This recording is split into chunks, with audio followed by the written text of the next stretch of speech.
All right, good morning, everyone. Happy Saturday, January 8th. It's a cold and crisp morning here in central Massachusetts, and wherever you are, I hope you're having a great start to your Saturday. Thank you for spending time to be with us today. I'm Susan Lynn. I have the honor of serving as the President and CEO of Epilepsy Foundation New England. We're really grateful to you for joining us today. We have over 100 people registered for today's conference, and we're so grateful to our volunteer speakers today who are going to enlighten us with new information. And wherever you are in your journey with epilepsy, whether you're a caregiver, you're newly diagnosed, you've been living with epilepsy a long time, whether you were diagnosed as a child or as an adult, we're glad that you're here, and we hope to have something for everyone today. So welcome.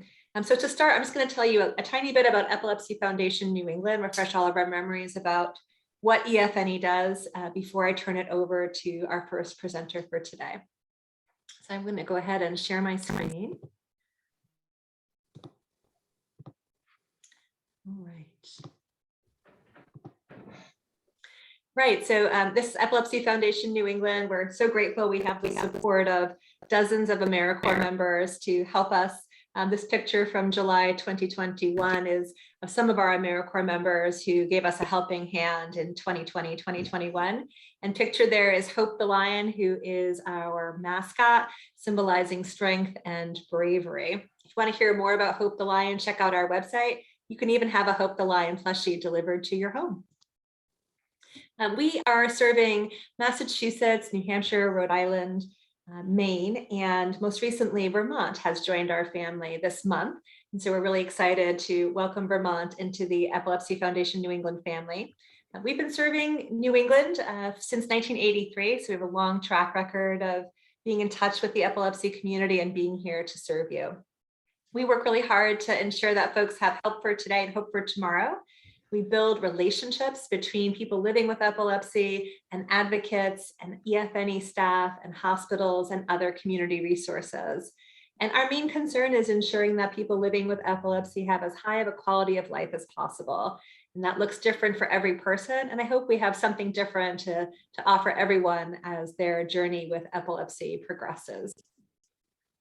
If you haven't heard, we have epilepsy resource rooms at 11 hospitals and 4 nonprofits in the 5 states we serve, Vermont beginning a little bit later this spring, where we offer care management services, we offer groups, we offer help desk support, educational programs, and we work with hospitals to ensure that each area is offering something for their epilepsy community that's attuned to local needs and local strengths. We have so many groups, and the way to get involved in a group, whether you want to talk about the ketogenic diet, you want to involve your middle school child in a group, you're an older adult looking for community, we really have something for everyone. There's a place on our website, epilepsynewengland.org, where you can go and you can mark your interest in groups. And then what will happen after that is a representative from EFNE will be in touch. We'll tell you about the groups that are happening and plug you into the group that's right for you. If you haven't had a chance to participate in a group before, I would strongly encourage you to give it a shot. Most people are at first maybe a little bit reluctant to join a group, but once you get started and you get to meet people who are in a similar space on their journey with epilepsy, you get to share strategies, what's worked for you, what hasn't. Usually people find a great deal of comfort and support and just new ideas for how to manage their epilepsy and how to work through their journey. So please think about joining a group for us and visit epilepsynewengland.org in the group section to indicate your interest. We have a ton of programs for kids. Our Young Leaders Network is over 525 youth strong. That's mostly for people between the ages of 15 and 25. And then we have a Kids Connect program for middle schoolers. Our scholarship program is currently open. Scholarships are due, applications are due by March 1st, and we make gifts of up to $2,500 for people pursuing higher education and further training. I mentioned Hope the Lion. Over 700 people have received a Hope the Lion package. You can see in the photo here some smiling faces receiving Hope the Lion, and Hope is not just for children. So if you're an adult and you'd like to have a Hope the Lion delivery, we have hundreds of adults that are excited about their Hope the Lion, and we hope that you consider getting one ordered to your house as well. It's free. Our My Friend Maddie program is a curriculum for preschool through grades 3. We'll go anywhere that we're called to go right now over Zoom, but we'll visit, and we have volunteers that will visit classrooms as soon as it's safe to do so. And then our camps, so we have about 15 summer camps a year. These are some examples. Camps are an opportunity to come together and build friendships, try new things. For us, we're pushing kids to do things that may seem out of reach at first for people living with epilepsy. One of my favorite pictures is the whitewater rafting in the middle, and helmets and life jackets and lifeguards and RNs with us as we whitewater raft, and we make sure we have a route to a hospital if ever we need it. Similarly, sailing and horseback riding. We encourage kids to try new things in the safe environment we create. But camp isn't just for kids. We have programs that serve adults and older adults. These include our sailing camp program, but typically we offer an adult retreat and a young adult retreat at least once a year. The pandemic has put a little bit of a gap there that we wish we had a bit more opportunity, but hopefully by the end of 2022, you'll see a return to our adult and young adult retreats. Community education, we offer seizure first aid training, and we offer programs that talk to children, talk to schools, teachers, and nurses about key concepts in epilepsy care and seizure first aid. We reach out to first responders. We'll be holding a Keto Expo online in the next couple of months.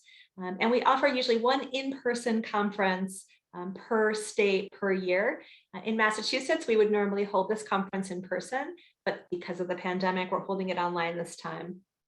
We should be holding a conference in Maine, hopefully in person in late March, and so on. So encourage you to stay attuned to epilepsynew.england.org, to our social media and our newsletter for more information about how you can participate in future events.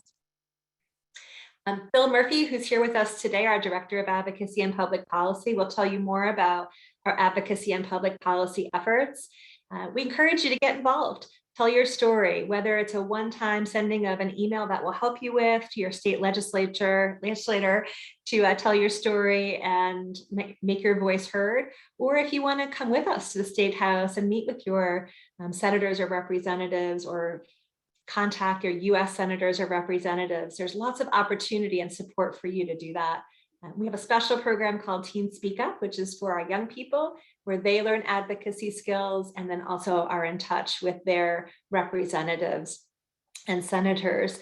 Bill will tell you more about that a little bit later today. Other supports, our emergency financial assistance program, grants, gifts of up to $1,000 for a family struggling related to their epilepsy, maybe somebody who couldn't work and their rent is falling behind, or whose child is in need of electrical equipment that has their electrical bill through the roof. And not only will we help with a financial gift to pull a family out of an emergency situation, but we'll also help put supports in place, like talking to the utility company or the landlord, and helping to ensure families have what they need to be economically self-sufficient. And our Remembrance Network. So unfortunately, people sometimes lose their battle to epilepsy in a phenomenon called SUDEP, and sometimes there are other epilepsy-related deaths. We're here to help. We have a strong network of volunteers who meet other families on our behalf, and we work really hard to raise awareness of SUDEP so that families understand the risks and do everything possible to mitigate risks around SUDEP. So that's my overview of Epilepsy Foundation New England, short by sweet, I hope. And you can visit epilepsynew.england.org to learn more about the foundation. If you scroll to the bottom of that page, you'll see a subscribe to our newsletter button. And I hope you do subscribe and follow us on social media, where you can stay in touch with all the work that we're doing. Now, as we move into the next phase of our presentation this morning, I wanted to just offer you a few housekeeping items to make sure we all have a wonderful day today. First, you can see all of the hosts and panelists today on your screen, or at least their names, but you can't see each other. And that's because we have so many participants registered for today. We're using a format called Zoom webinar. So you can't see each other, but we know you're here. We can see your names in the participant list.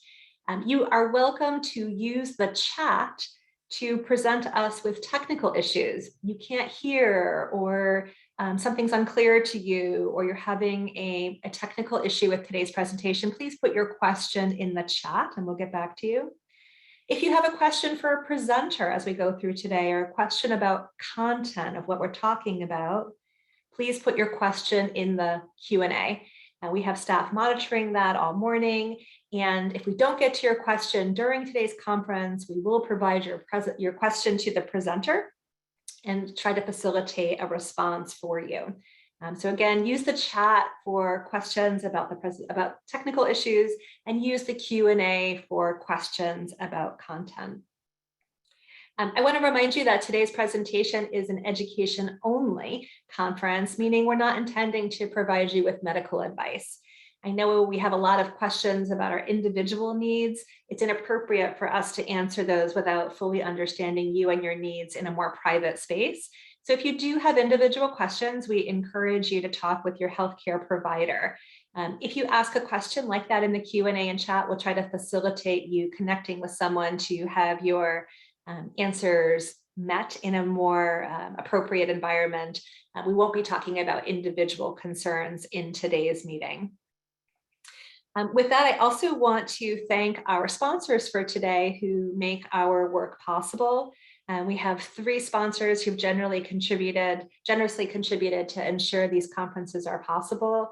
And they include Greenwich Biosciences and UCB. And you'll be hearing from speakers from Greenwich and UCB later today.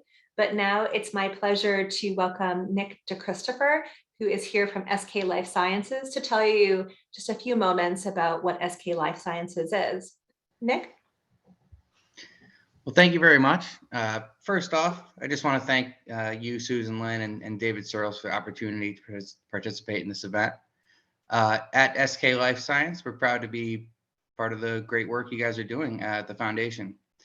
SK Life Science, Inc. is the U.S. subsidiary of SK Biopharmaceuticals, which is an innovative global pharmaceutical company that's focused on the research, development, and treatment of central nervous system disorders. The company has a pipeline of 7 compounds in development for CNS disorders, including epilepsy.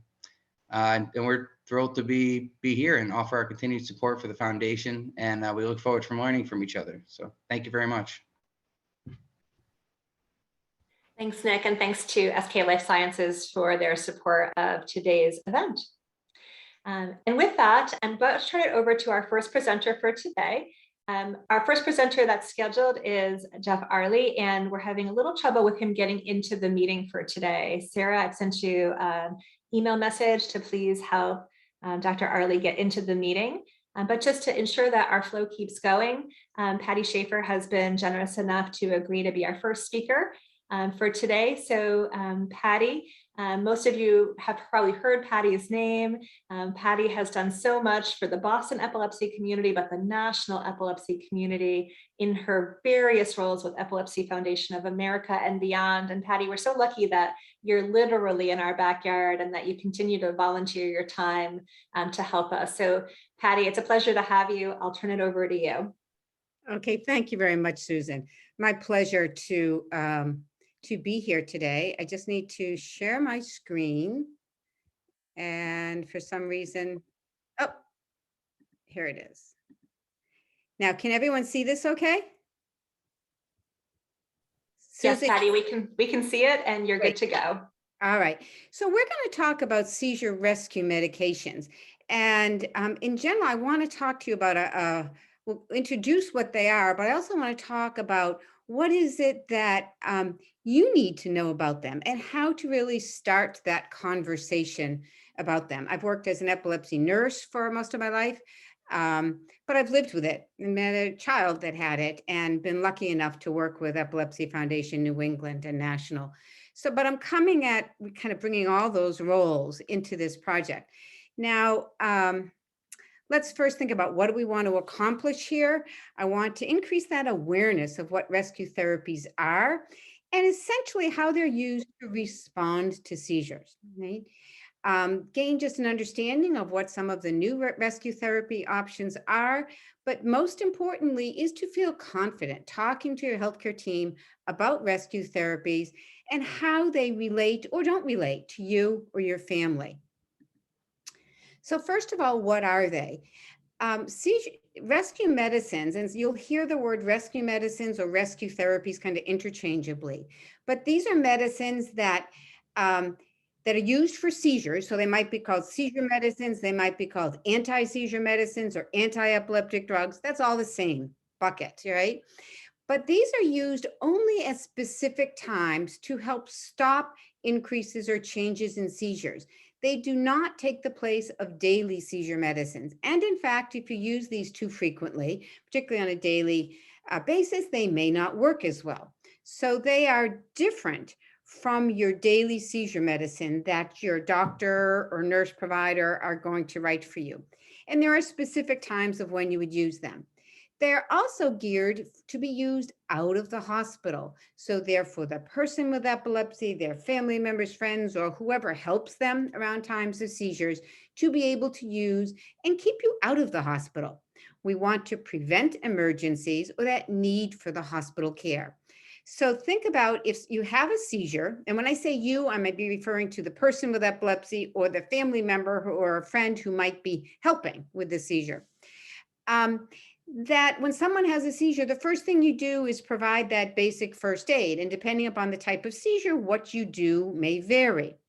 It's when that seizure doesn't stop during that expected period of time, or the pattern that they have is different. So they start coming closer together, or they have more than usual. Then that's when we get into needing to respond in a different way than basic first aid. And that's where the role of rescue medicines may come into play. Now, one of the big problems is that there's a lot of gaps in our understanding of rescue medicines or when they should be used. And so that's really the push here to kind of include this on the agenda here. So first of all, there's different opinions of when to use rescue therapies. If you look at what the FDA says on when they approve a medicine, they have specific language of when they should be used. But if you talk to your clinician, the person who's prescribing your medicines, they might write the prescription or recommend it in a different way. So, and that it depends upon their assessment and your assessment of what's going on with you and when might seizures become different for you or needing more help. So while the FDA says it's for groups or bouts of increased seizures, the doctor or nurse providing it might say, if your seizure lasts longer than XYZ, or if you have more than one in a day. So those different opinions are part of what confuses people. Now, there's also a lack of awareness about what seizure clusters are. So your doctor or nurse or healthcare team might use different terms than you. And the first thing I want to get across is that seizure clusters or cluster seizures are not a type of seizure.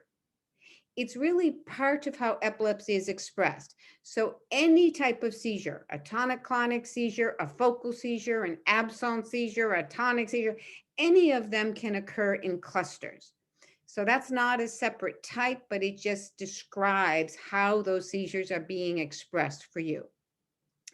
We also don't really know how often do seizure clusters occur. If you look at a population-based survey, that 3% of the people with epilepsy within a given period have reported clusters. Yet if you look at a couple studies that have done it around it from an epilepsy monitoring unit, it's around 50% that have reported clusters. And there's one study that even presents higher than that. But then I've done some surveys of people with epilepsy or family members through the Epilepsy Foundation. And when you ask those who respond, how many have used a rescue therapy, it's up to 69%. So that's kind of all over the map. Despite how many report clusters, the use of rescue medicines appears to be underutilized. So even at some studies at epilepsy monitoring units, when there's high numbers of people who have had clusters, it's very small numbers of the healthcare providers who have given a prescription for rescue therapy. So those kind of gaps are why we're here talking about this today. The other thing we need to know is a lot of people say seizures don't worry. Very rarely is it something to really worry about. And the majority of seizures end on their own. And that's true.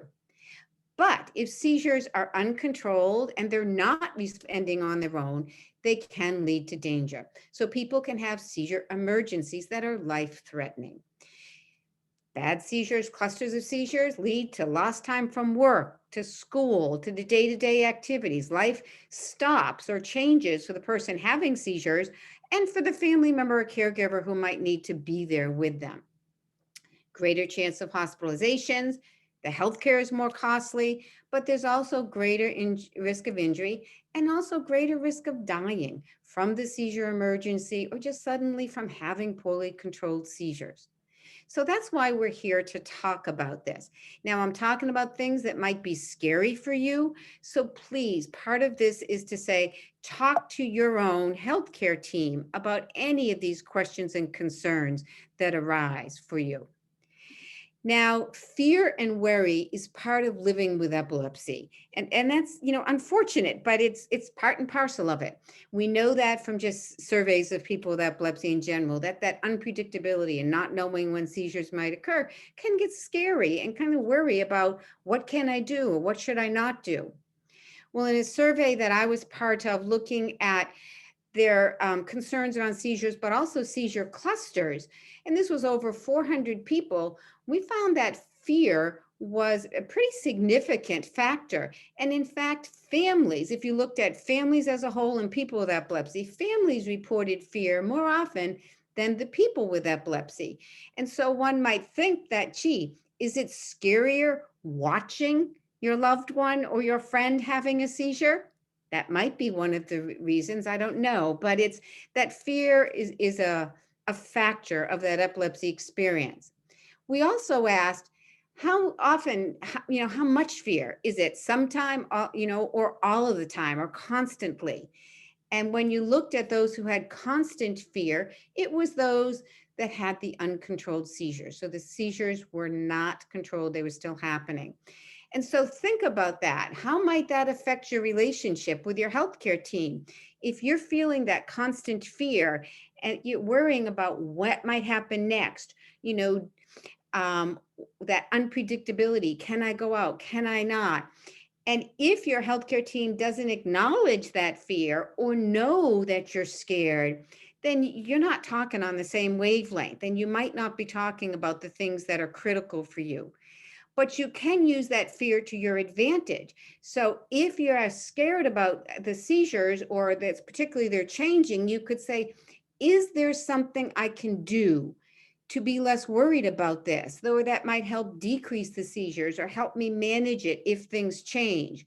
So by addressing it that way, that might promote more open discussion with your healthcare team to turn that around of what proactively could you do to get control of that. And I think rescue therapies are not a panacea. They don't take away the epilepsy, but for some people, it helps them manage that unpredictability or have a plan on what to do if things aren't typical for them. So what's some of the progress that's been made? So we've had a rectal form of diazepam called Diastat around since 1997. A lot of people are reluctant to use it because it means giving it, in the rectum. And while that works well with kids when you're older, they might not want that form used for them. So in the past few years, we've had nasal forms of medicines, and Valtoco is the one for nasal diazepam, and Nasalam is the name for nasal midazolam. But and those are drugs that have been gone through testing as a rescue therapy and approved by the FDA as a rescue treatment. So we know a lot about that. But there are also medicines approved by the FDA, but not tested as a rescue medicine but are used very commonly. So drugs like lorazepam, known as Ativan, or clonazepam, known as Klonopin, may be prescribed to be swallowed at a certain time, or to be given between the cheek and the gum, or to be put on the tongue. And those can dissolve and also work quickly. So what form of rescue therapy you have is going to depend upon a number of different things. It'll think about what your age is, what kind of seizures, what is that person's capability of using it? Do they have someone there to give it? So there's a whole host of things.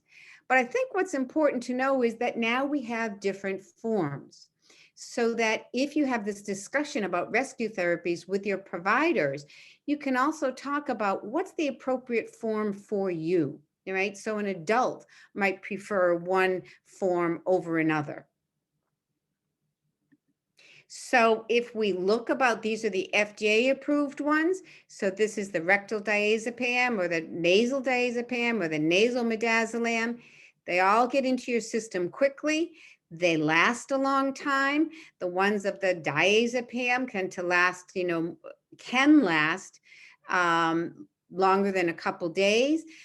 But for most importantly, we want just the first dose that you take to stop the seizures and to prevent anything else from happening. But if it doesn't, a second dose can be used.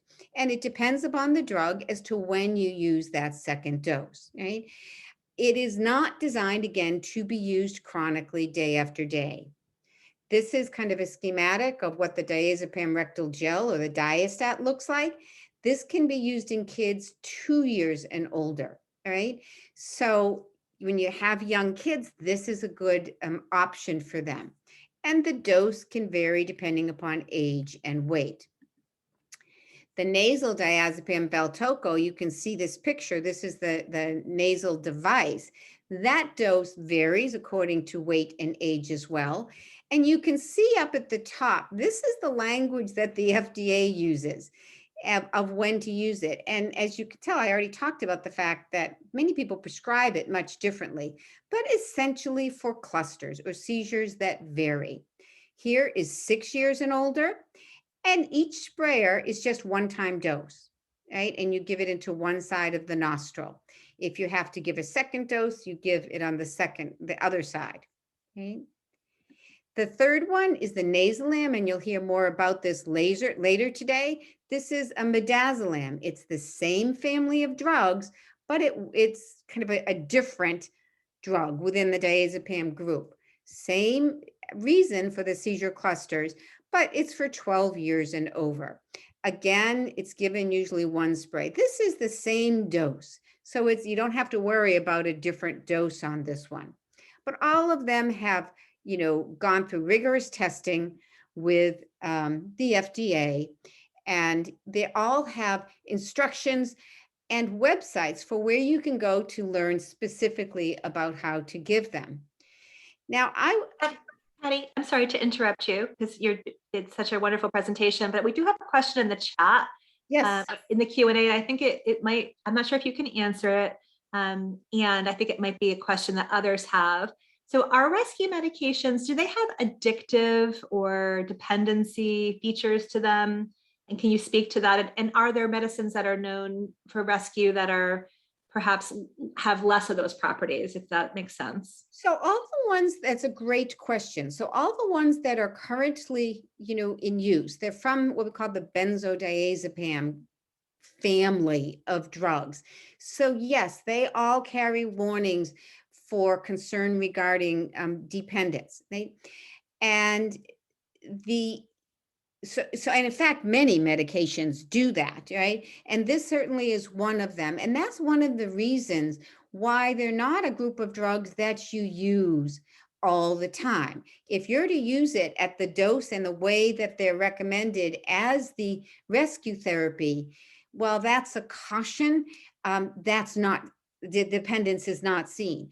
The biggest concern is that when one of these benzodiazepines, like the diazepam, midazolam, or anything, are used too often or on a daily basis, the brain cells might get used to them, and then they don't work as well to stop the seizures. So for some people, prescribing a daily amount, a small amount of Valium or Ativan or one of these drugs might be appropriate. we're getting more away from that because they might not work in a situation such as a seizure clusters if you use it too often. So when you read the package insert, you will see concerns and warnings about the dependence, but that's all the reasons why you need to really pay attention to how much I use, when I use, and how often. So for example, each drug says, so the diazepam say don't use more than every 5 days, or the midazolam not more than every 3 days.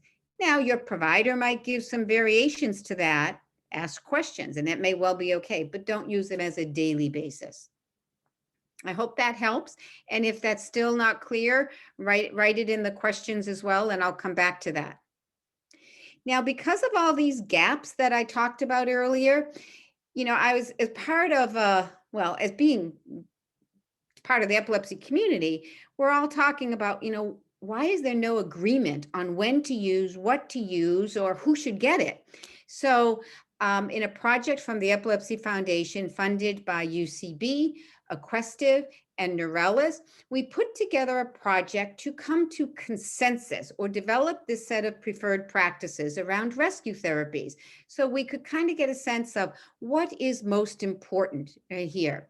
And we had a group of 54 people that came in person in a series of work groups that identified 27 different items that they all agreed on were very important about using rescue therapies.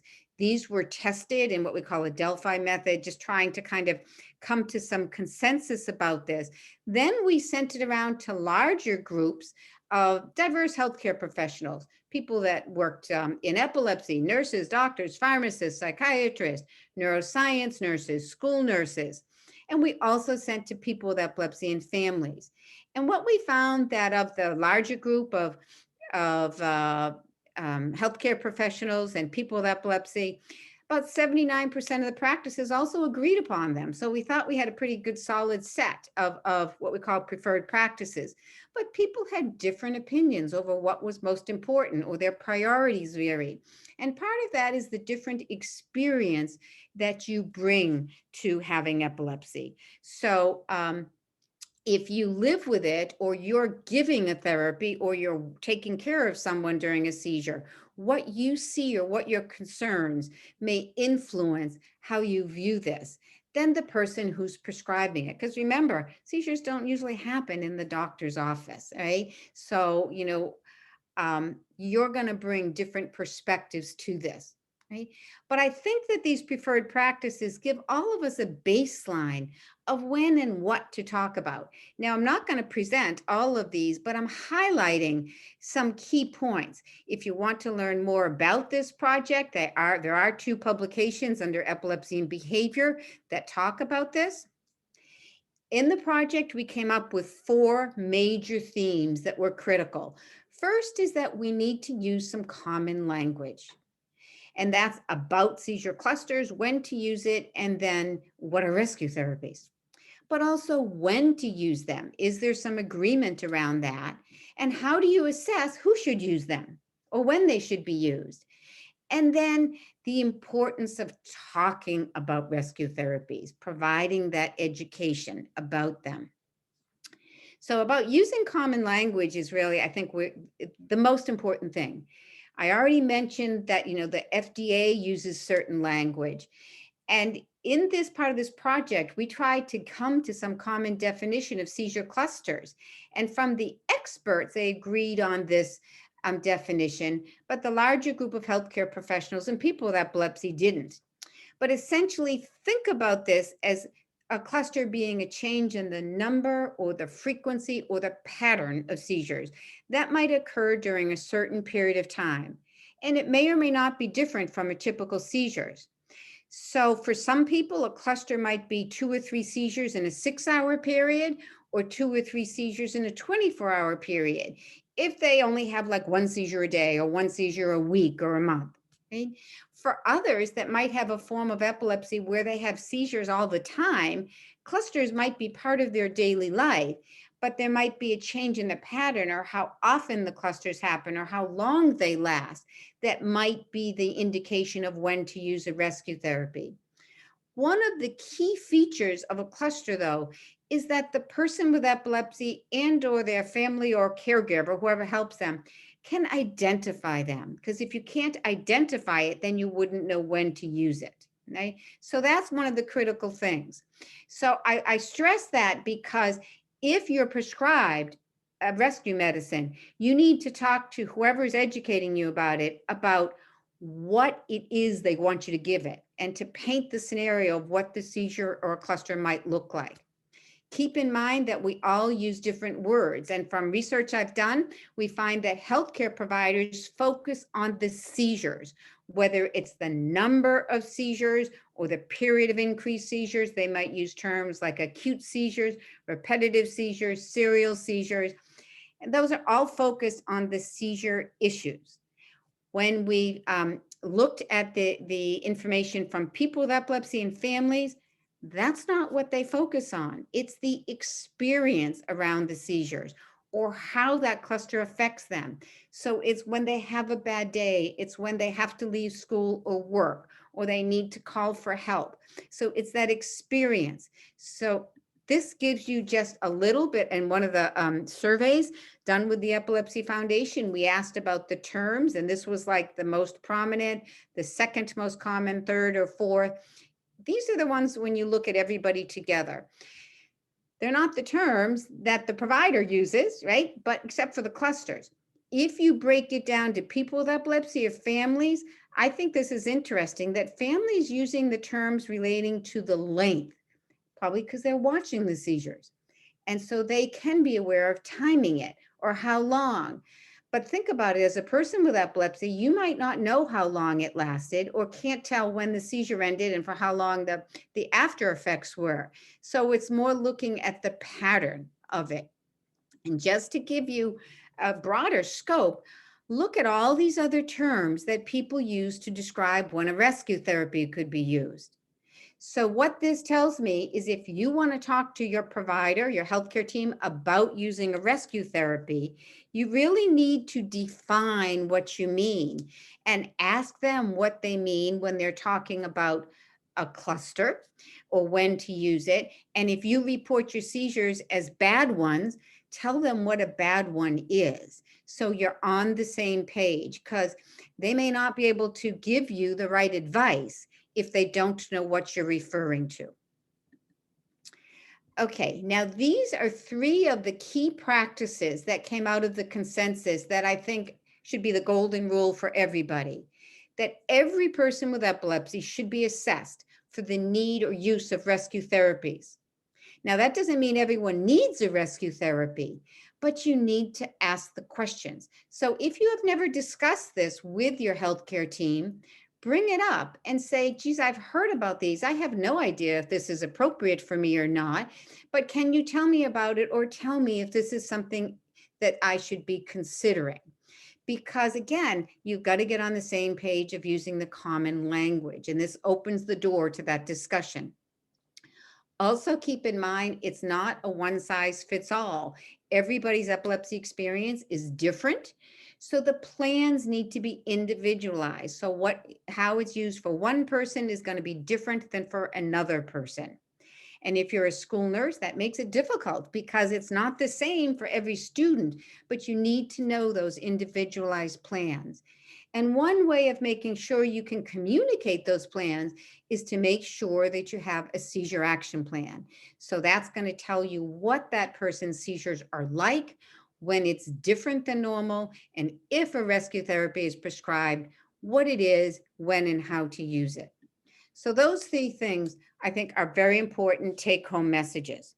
So now I just want to briefly go over a few of the other areas from this consensus project to kind of give you some food for thought. We asked them, are there some common issues that we can agree on of when to use it? So whether it's a rectal or a nasal or in the mouth, what are they? And you can see these are the ones that came to the top where the highest agreement was. If someone's first seizure lasted too long, or they had too many of them, or had a seizure emergency even before starting treatment, then that's a reason to be cautious and make sure that there's a rescue therapy available. if they've had a seizure emergency called status epilepticus. So that could be a tonic-clonic seizure or convulsion that lasts longer than 5 minutes, or repeated seizures. If they've had seizure clusters before, if they've had febrile seizures, which is seizures that have occurred with high fevers, they're very common. Not everyone needs to worry about them, but if they've had long ones or clusters of those. And people with epilepsy and families really felt strongly about if a person's able to identify a specific situation or a trigger, right? That when their seizures change. Interestingly, healthcare professionals agreed on this, but rated that a little bit lower. And part of the reason was they worried that would a person use a medicine proactively to try to prevent something and then end up using too much medicine. But as a person with epilepsy, thinking about that fear and unpredictability is if you have a plan that when you become sick, or if you're traveling, or if a certain situation for you has triggered things to be a bad day, you'd have a plan to say, if this happens, then I can do this. And that's what that line refers to. And it can give you a better sense of control over your situation.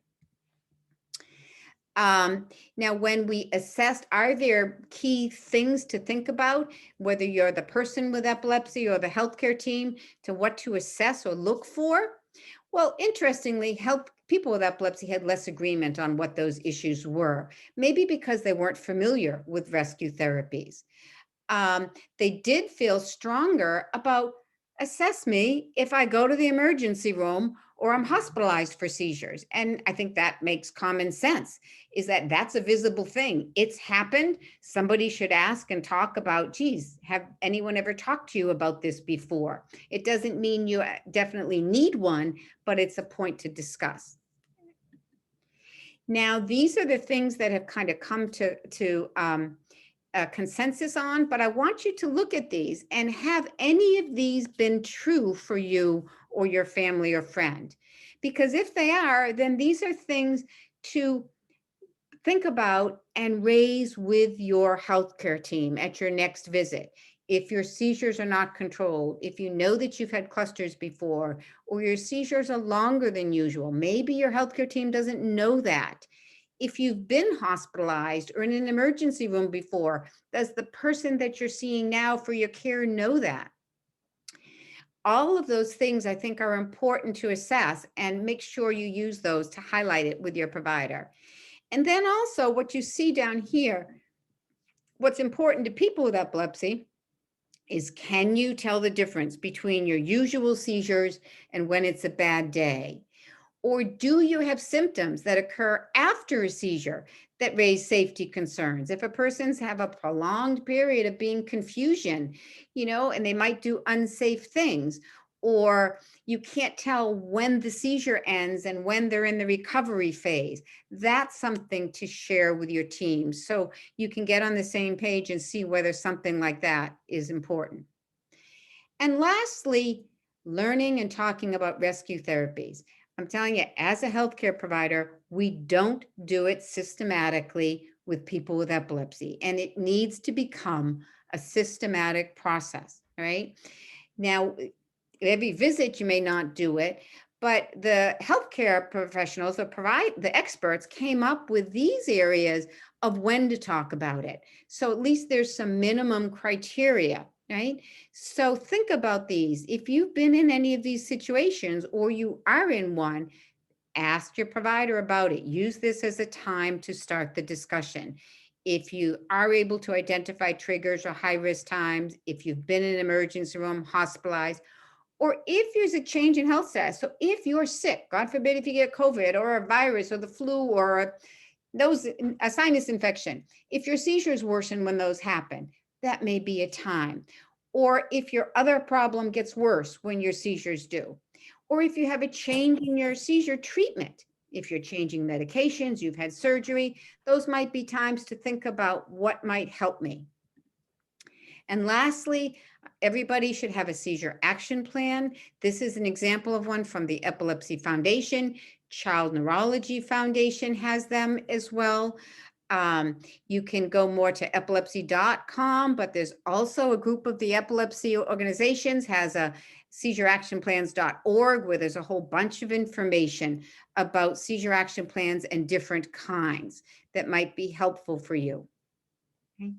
So from today's talk, I wanted to kind of introduce rescue therapies, but more importantly, think about starting that discussion so you're feeling comfortable working with your healthcare team, getting on the same page with your language, and knowing that you are in charge. You're the ones that's dealing with seizures outside of the hospital. So it's no good if all that knowledge stays in the hospital. It needs to come with you. The Epilepsy Foundation has a series of videos. There's one here that's how to use the nasal rescue medicines. And then there's one all about rescue therapies that you can go to epilepsy.com or just go to the Epilepsy Foundation's YouTube channel and you can find those. And this is a school nurse that's demonstrating how to use those. You should ask the person who's prescribing the medication to you to also demonstrate it to you and give you something to practice with. So in summary, these are some new opportunities that have come up with advances in research. It needs to be tailored to each individual. And the goal is that everybody has a chance to have some of the least restrictive form of rescue therapy that's going to work in the situation of when they need it. And then if you have further questions, look at the Epilepsy Foundation's website, talk to your friends at the Epilepsy Foundation of New England, and particularly those groups that Susan was sharing with us would be a great way to learn more. So thank you very much. And I think it's time for the next speaker. Thanks so much, Patty. Thanks for that great talk. You're such a treasure and always so generous with your time. Folks, if you have a question for Patty, please put it in the Q&A. If you look at the bottom of your screen, you should have a couple features, but one says Q&A and one says chat. Please put your questions for Patty or other presenters in the Q&A, and we'll do our very best to get back to you. Reminder that if you have very individual questions, we're not permitted for lots of important reasons to give you medical advice and encourage you to talk to your epileptologist or healthcare provider, but we'll do our best to answer your questions. Patty has been gracious enough to spend some more of her time with us today and help us with the questions that you all have. So Patty, thank you so much for that wonderful overview of rescue medications. Now it's my pleasure to move on to the next presenter, which is Dr. Jeff Arley, who's here from Beth Israel Lahey, Chief of Neurosurgery there on our Professional Advisory Board and affiliated with Harvard Medical School. Jeff, thank you so much for joining us this morning, and I'll turn it over to you. Thanks very much. Can you hear me okay? I can hear you. And can you see the slides? Not yet, but you should be able to share your screen. Let's see if we...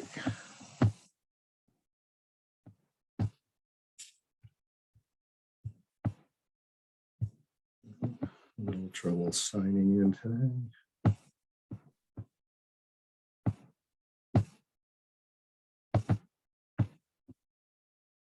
Is that there?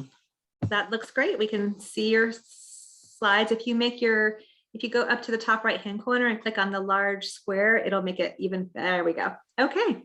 Yep, good. All right, welcome to winter.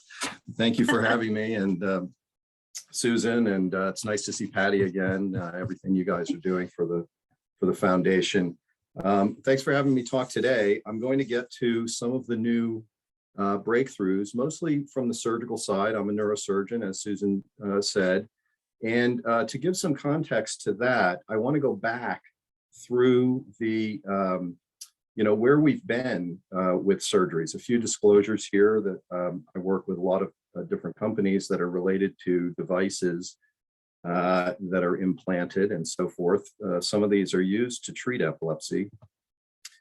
And if we start all the way back, thousands of years ago, there have been these procedures, if you will. Many of you have probably heard of these, where small openings in the skull have been made to essentially release the evil humors. And there are literally tens of thousands of these skulls that have been found throughout the world, many of them in Central and South America, but not all of them. These are a couple devices that are thought to have been used. I have these myself. And these types of stone knives that are used to kind of score the skull and ultimately make an opening. This one is a little bit more modern. This is in the 1860s, something to make small holes in the skull that was used during the Civil War, actually. And this is the one that I have. And surely some of these were used to treat people who likely had seizures. And so with that background, I want to kind of fast forward now to, how do we think about doing surgeries today, and how far have we gotten to some of the newer ideas that we have. And so modern neurosurgery really was at the beginning in the late 19th century. A Scottish surgeon named McEwen probably did the first craniotomy as we know it today. It's essentially similar to what we're currently doing even. And there were a number of other cases by Godley and Sir Victor Horsley and so forth. And a lot of these early surgeries were for epilepsy.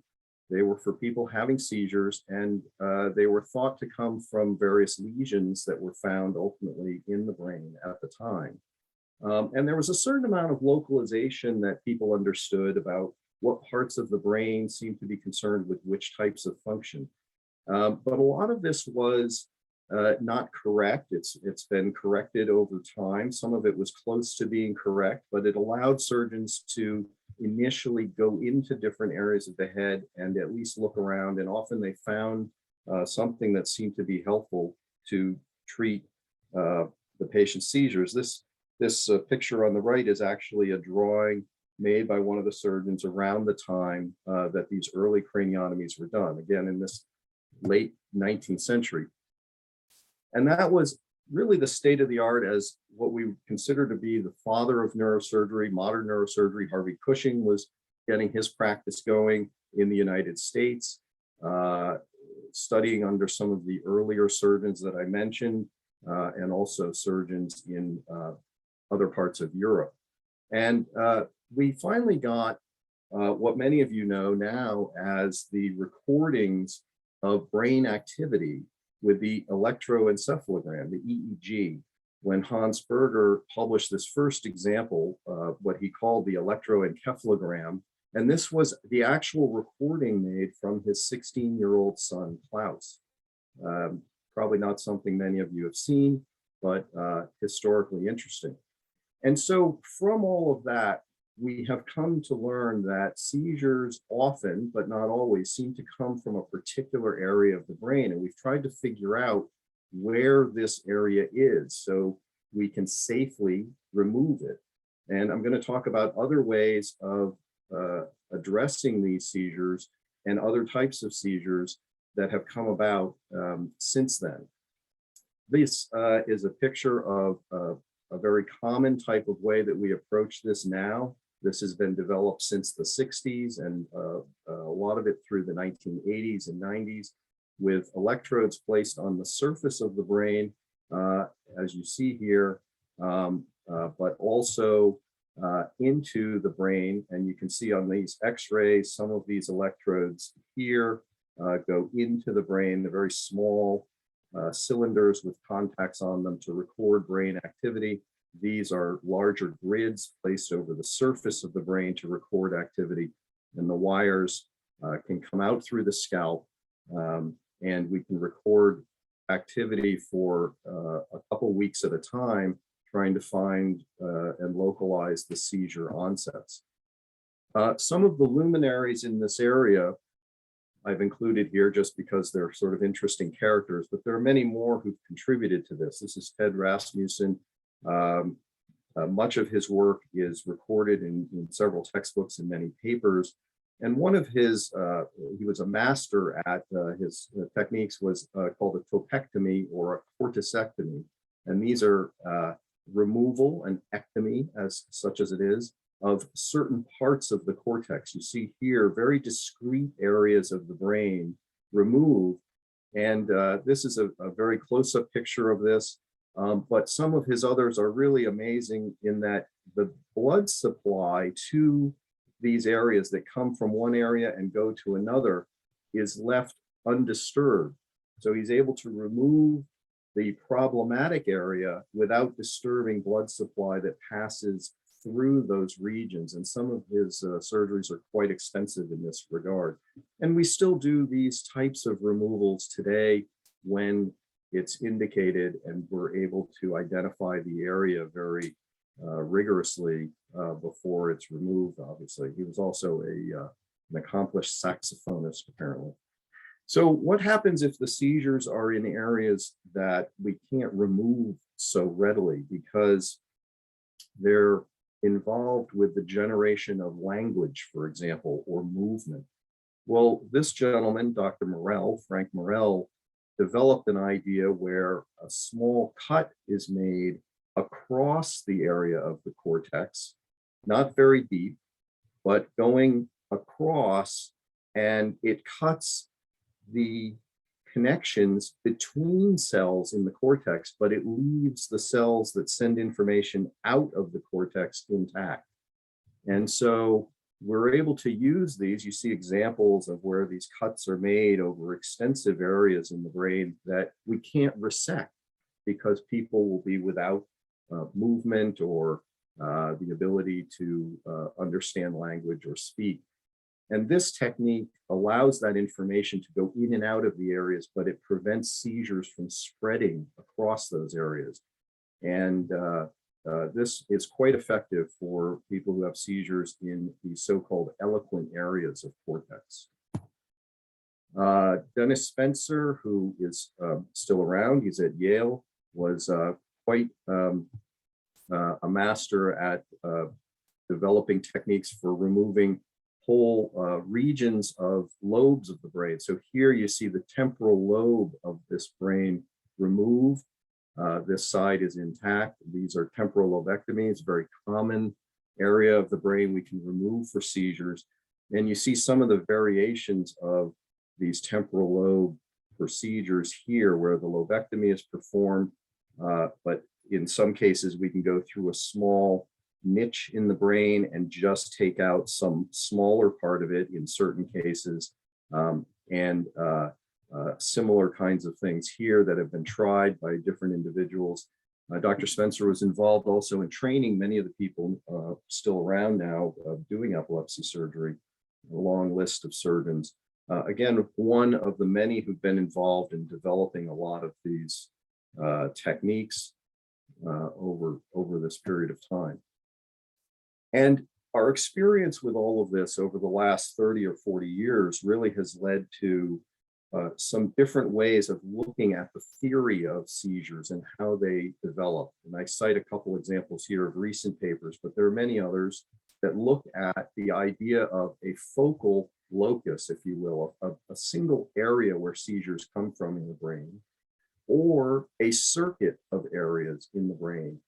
And there are different ways to approach this with these electrodes. And this has led to some debate as to which approach may or may not be better. So SEEG is stereo EEG, which is putting in a lot of these depth electrodes, those smaller cylindrical electrodes that I showed in that other picture, into a number of areas involved or thought to be involved in the circuit for a patient.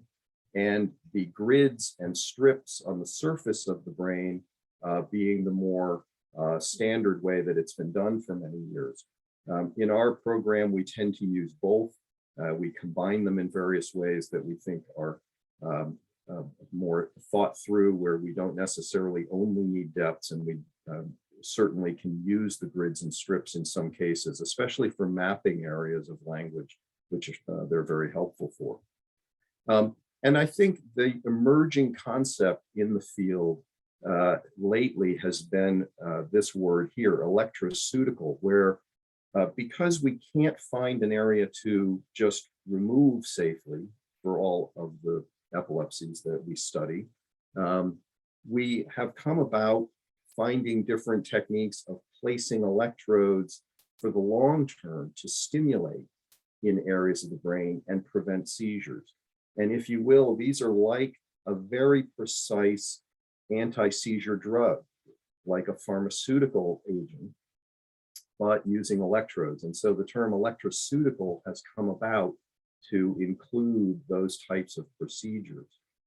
And in a broad sense, some of these devices are stimulating many areas of the brain on a continuous basis or semi-continuous basis. Some of them go on and off. And they may be, in a broad sense, kind of altering the overall activity between the thalamus and the cortex. The thalamus is kind of like the grand central of controlling many of the circuits in the brain and information going to and from the outer cortex of the brain. And that may be how many of those devices have a profound effect on seizure development and propagation. One of these is vagus nerve stimulators. Many of you may be familiar with that. In the 1990s, this was developed. If you look back further, there were times even in the 1800s when people tried to stimulate the vagus nerve, but that was not really for the same kinds of reasons or with the same intent.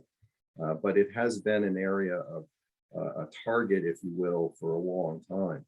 More recently, and I'll mention these a little bit in a few minutes, we also have DBS, or deep brain stimulation, where electrodes are placed deeper into the brain to stimulate. And we already use those for Parkinson's disease and tremor and dystonia.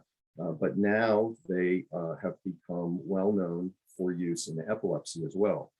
RNS stands for responsive neural stimulation, and this is another device that very precisely can stimulate based on recordings that it makes. So it's recording from the brain and using that information to then stimulate a different part of the brain and stop a seizure from progressing.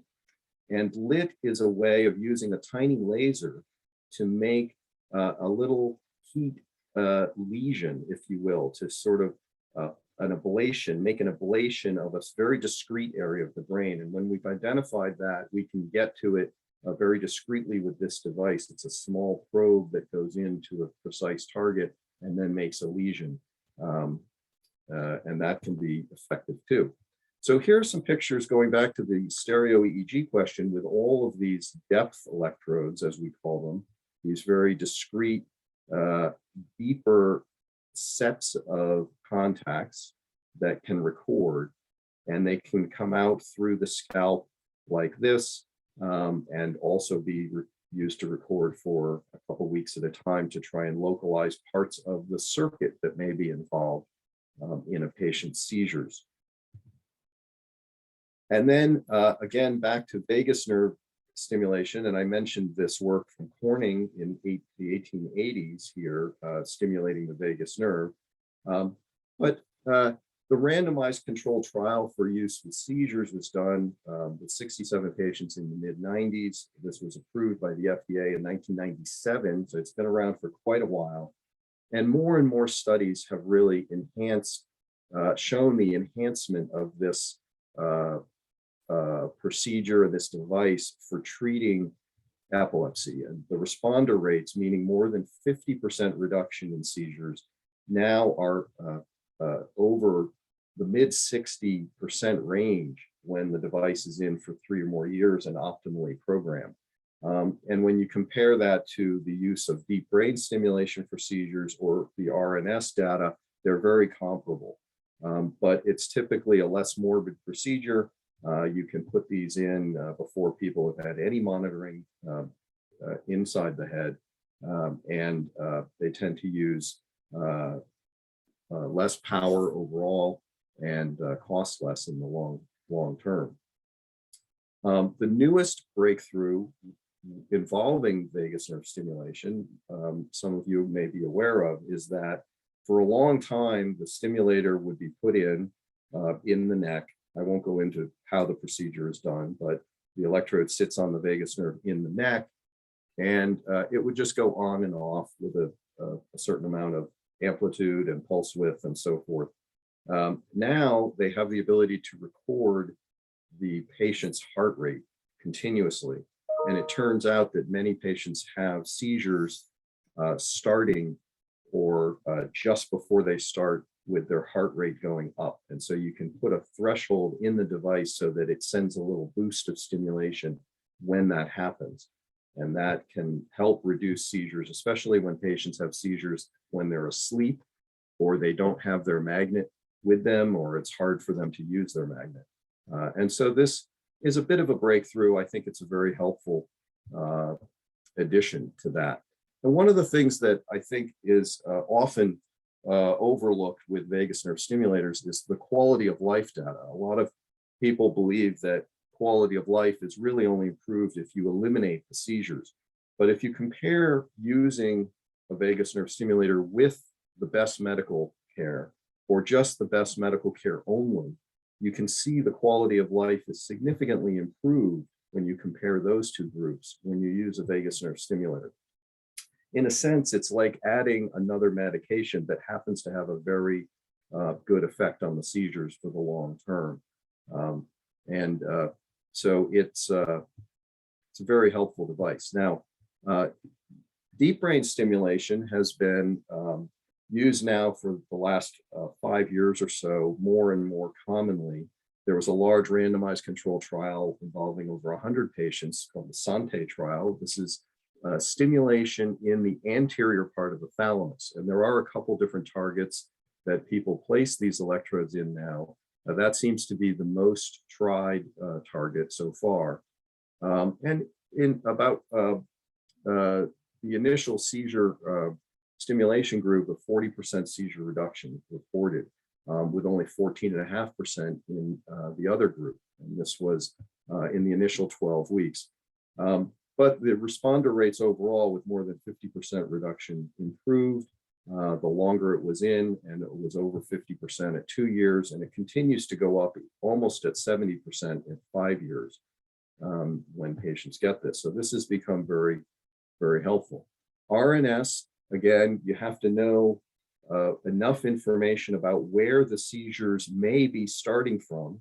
There may be more than one location. They may be areas that you can't resect. And the RNS device has given us the ability to place an electrode in those areas and stimulate if the seizure is reported to have started. And the device itself can do all of this. And that has been very helpful in patients where we have that information from the monitoring initially.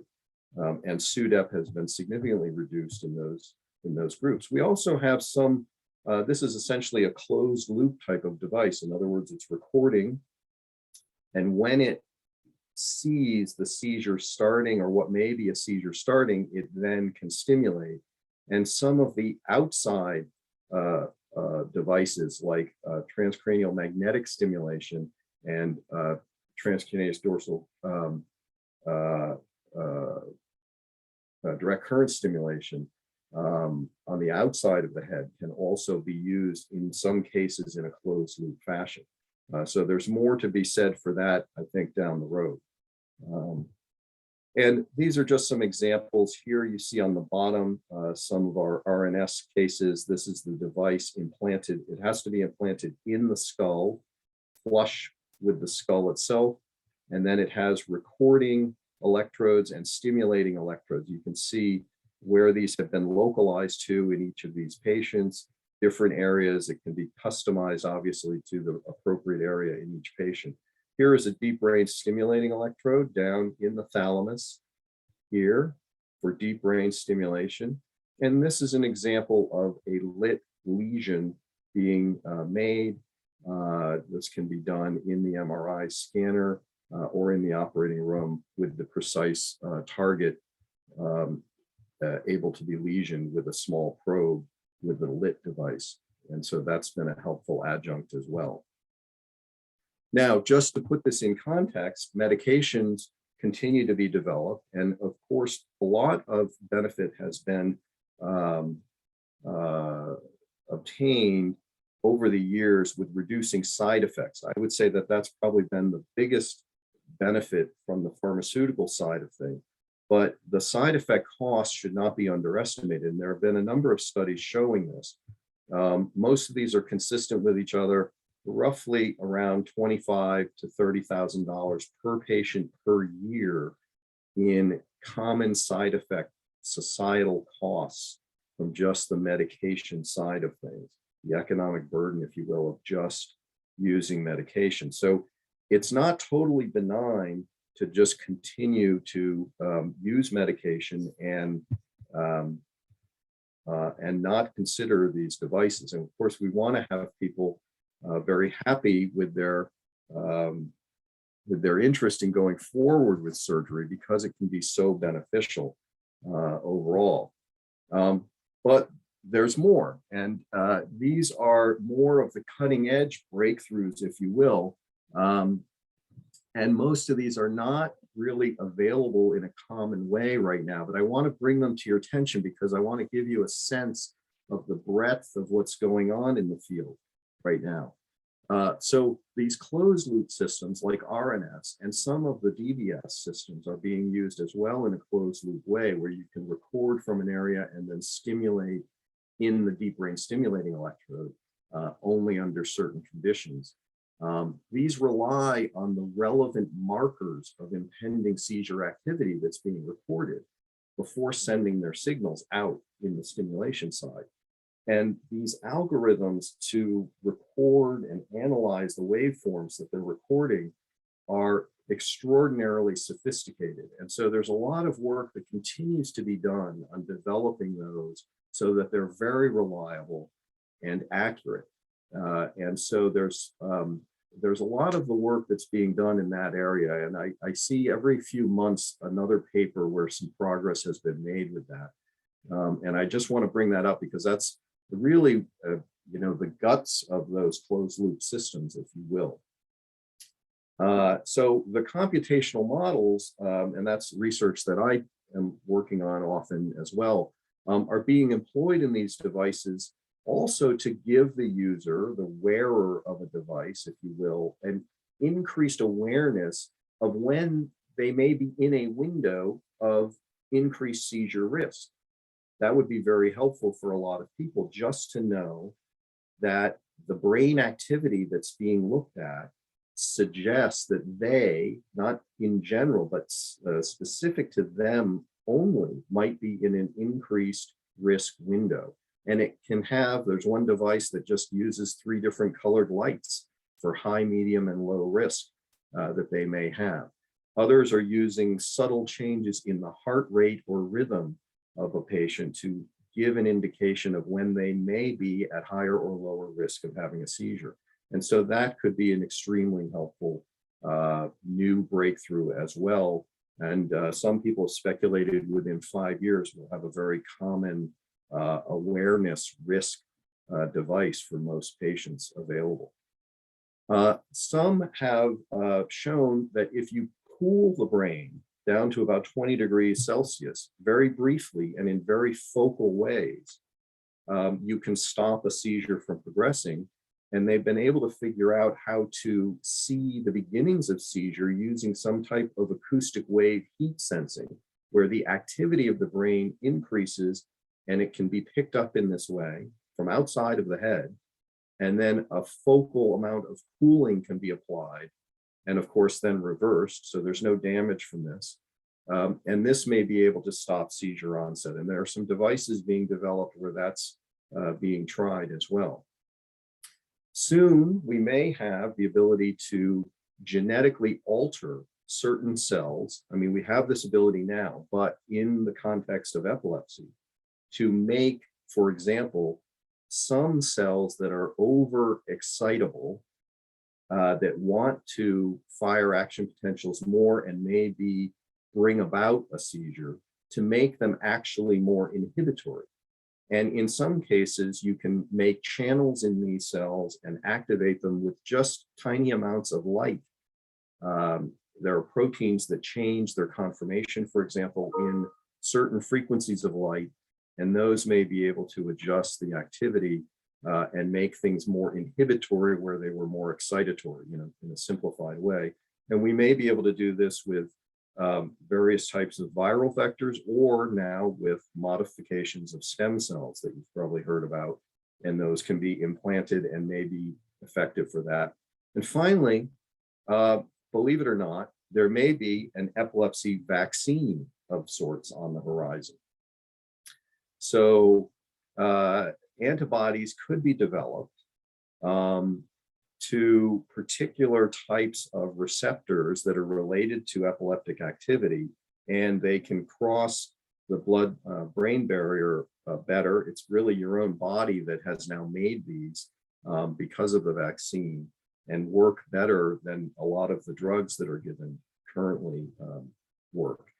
And so people are working on that angle as well, which may be very effective for patients. So I think there's a lot of very interesting stuff going on. Again, medications help about 70% of epileptic patients control their seizures, but a good 30% of them are still in what we call the drug-resistant epilepsy group. And that percentage has not really changed for about 100 years, going back through the history of all pharmaceuticals. I want to leave you with the electroceutical word and the electroceutical concept that's becoming more important in all areas of medicine, electrically interfacing with the nervous system to restore function or alter function. And it's like a drug, like a pharmaceutical, but with more precision in a way, using electricity. But either way, I think these new breakthroughs are going to continue to come along and move the field forward. And we certainly have a lot of work to continue doing. So I'll leave you with that. Thank you. Thanks so much, Jeff. I appreciate you leaving us with such a hopeful message around all the exciting things that are in the pipeline that we can look forward to going forward. Thanks again for that talk. Really appreciate your time and energy this morning. Reminder to everybody that if you have questions for Dr. Arley or any of the other presenters, please put them in the Q&A portion of the screen. You can see Q&A and chat. We suggest that you use the Q&A so that we can more adequately see and answer your questions. With that, we will move on to the next presenter, and we're lucky to be joined by Jessica Duhame of Jazz Pharmaceuticals Greenwich Biosciences to talk to us today about cannabinoids. So Jessica, thanks for being here today. I'll turn it over to you. Thank you so much, Susan. And I appreciate the opportunity to be here today and talking with everyone. My name is Jessica Duhame. Thank you again to the Epilepsy Foundation of New England, as well as Susan and David. And if you have any issues hearing me or seeing me, please just let me know. So my name is Jessica, as Susan mentioned. I am a doctor of pharmacy by training, as well as a board certified pediatric pharmacy specialist. And I'm a medical science liaison at Greenwich Biosciences. And so just a quick disclaimer, the information that I'm going to be presenting today is just for informational purposes. It's not intended to be a substitute for medical advice, and please seek medical advice of your physician or any other healthcare provider if you have any questions regarding your medical conditions or treatment for them. And so today I'm going to be talking about cannabis and society. So I'll first start speaking about cannabis and cannabinoids, talking a little bit about the plant, and then I'll go into some history and regulations, as well as some practical considerations and public health concerns. And my goal today is to provide you with general scientific evidence-based information about what is known and unknown at this point about cannabis. And so let's start with this question: is cannabis a medicine? Well, medicines are chemicals or compounds that are used to cure, halt, or prevent disease. They can also help ease symptoms or help diagnose an illness. And in the US, the FDA is the regulating body of medicine, and they're responsible for protecting consumers. And so any product that makes claims that it's being used for the diagnosis, cure, or treatment or prevention of disease is considered a medicine by the FDA. And as such, it must go through the FDA approval process. And this process includes rigorous clinical trials that start in small animal studies and go all the way up to a large number of human patients in order to evaluate the safety and efficacy of a product. And with this in mind, we know that cannabis is a plant that contains many molecules, just like a medicine, but the potential of these molecules to improve the symptoms of a disease is still largely unknown. And looking online, you probably be tempted to believe that cannabis can cure everything. However, to date, there is only one cannabis-derived product that has received FDA approval and is available only by prescription. And with all of this information that's available to us now, it's created this confusing landscape, and it's difficult to know what to believe. So it's important as consumers or potential consumers and caregivers to be aware of the facts in order to make educated decisions about what you are taking. And so throughout this session, I'll attempt to try to answer this question by presenting scientific information so you can better understand the cannabis landscape. So let's start by taking a closer look at the plant and its components. So the cannabis plant contains cannabinoids, and there are 3 different types of cannabinoids.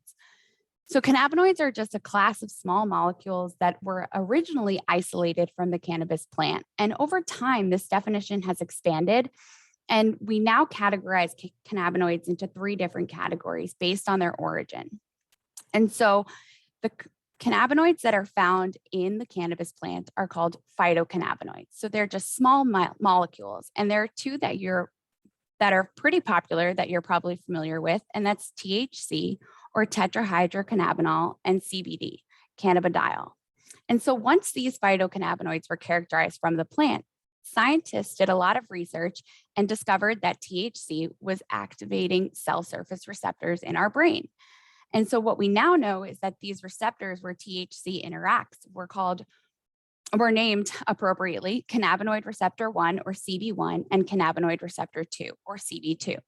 These receptors are part of the endocannabinoid system, which in humans functions as a neuromodulatory system in our bodies. And so if these plant molecules or phytocannabinoids are interacting with receptors in our brain, then there must be something in our body that's working there too, right?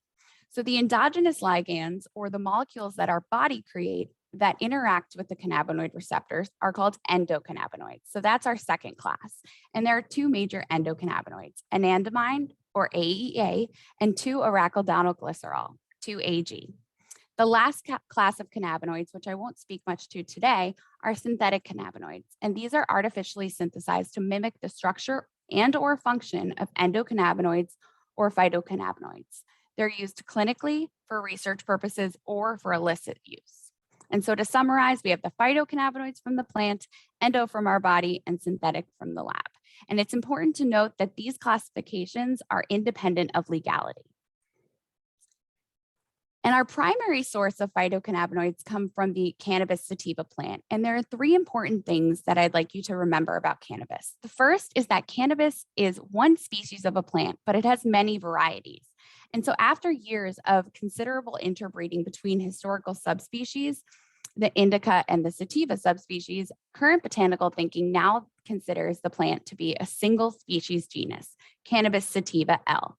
And these plants are where we get the phytocannabinoids. And although there is one species, there are many varieties.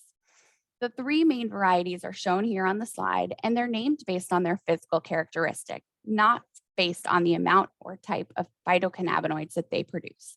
And so I like to think of this as similar to tomatoes. We have a lot of different varieties of tomatoes that are named for their physical characteristics, but they might be used for different purposes. We have some tomatoes that we use for making a sauce, some we might put on a sandwich, some we might put on a salad. And so the same thing applies to cannabis varieties. We have tall and branched varieties with fibrous stalks, which are well suited for fiber and seed use, while some are short and bushy and more appropriately cultivated for leaves and flowers. And so all of these the second thing I want you to remember is that all of the cannabis varieties, regardless of what they look like, produce cannabinoids, but the ratios of over 100 identified cannabinoids can vary. And so as I just discussed, when you have all different varieties that can be interbred, they can be interbred and selected for higher concentrations of certain cannabinoids, such as THC or CBD. And so the content can vary widely between the different varieties. The last thing I want you to remember is that cannabis plants are very potent phytoremediators. And phytoremediation is the direct use of living green plants for in-place removal of contaminants in soil. And so I like to think of them of these cannabis plants like sponges because they can absorb what's in the soil around them. Historically, cannabis was actually used by farmers to clean the soil before they planted their crops. And so this means that whatever is in the soil can be found also inside of these plants. And where we find the cannabinoid distribution throughout the plants in the different varieties can also vary. And so in the upper left photograph, you'll see a photo of hemp, which you can tell is very tall, has very few flowers, and is mostly made up of leaves and stems. Right below in the lower left, you'll see a fibrous hemp stem, which is mostly what this variety of plant is used for, the fibrous material. And so cannabinoids are actually produced in these specialized epidermal glands of the plant called trichomes. And that's shown here in the little circle picture on the screen. And the evolutionary purpose of these cannabinoids was actually for protection of the plant. And it's used to absorb UV light to protect, so it's like a built-in sunscreen. And the blue chart here, you can see how throughout the plant, the cannabinoid distribution varies. So there's little to trace amounts of cannabinoids in the seeds, roots, stems, and lower leaves. But I want to bring your attention to the stems here. So as you can see, the stems typically contain less than or equal to 0.3% of cannabinoids. And this number is going to come up later, but I want you to remember that hemp is typically long, fibrous plants with low cannabinoid content and this 0.3% number in the stems. And so just remember that number for later. It'll come up again. And now I know this looks a little intimidating, and I'm not going to give you an organic chemistry lesson or anything, but you can probably just at one glance, without much, background information, recognize that these structures all look pretty similar, right? So the following on this screen are the most abundant and most studied phytocannabinoids that are found in the plant. And I just want to show you this to highlight the fact that the small changes in the chemical structure of these molecules can lead to a significant change in their function. And so even though we have a lot of the small molecules that are coming from one plant, they do not necessarily all work the same. So THC, which is the major intoxicating ingredient in the plant, and CBD is a major non-intoxicating or non-psychoactive component. Well, both have been shown to have anticonvulsive properties in animal models. However, CBD has been shown to be more consistently anti-epileptic, where THC has had some mixed results in animal studies and has even been shown to be proconvulsive at times. So THC binds to both the CB1 and the CB2 receptors. And we know that the binding to the CB1 receptor is what's responsible for the psychotropic effects. CBD, however, even though there's just a small change in the structure, does not appear to bind to the cannabinoid receptors and therefore lacks that psychoactive activity. And so, though this may seem like a small modification, it has a large implication in terms of function. So now let's take a look back in history to fully understand where we are today. So now we know a little bit about cannabis, and the use of cannabis and the medicinal properties of the plant have been documented as far back as the 27th century BC.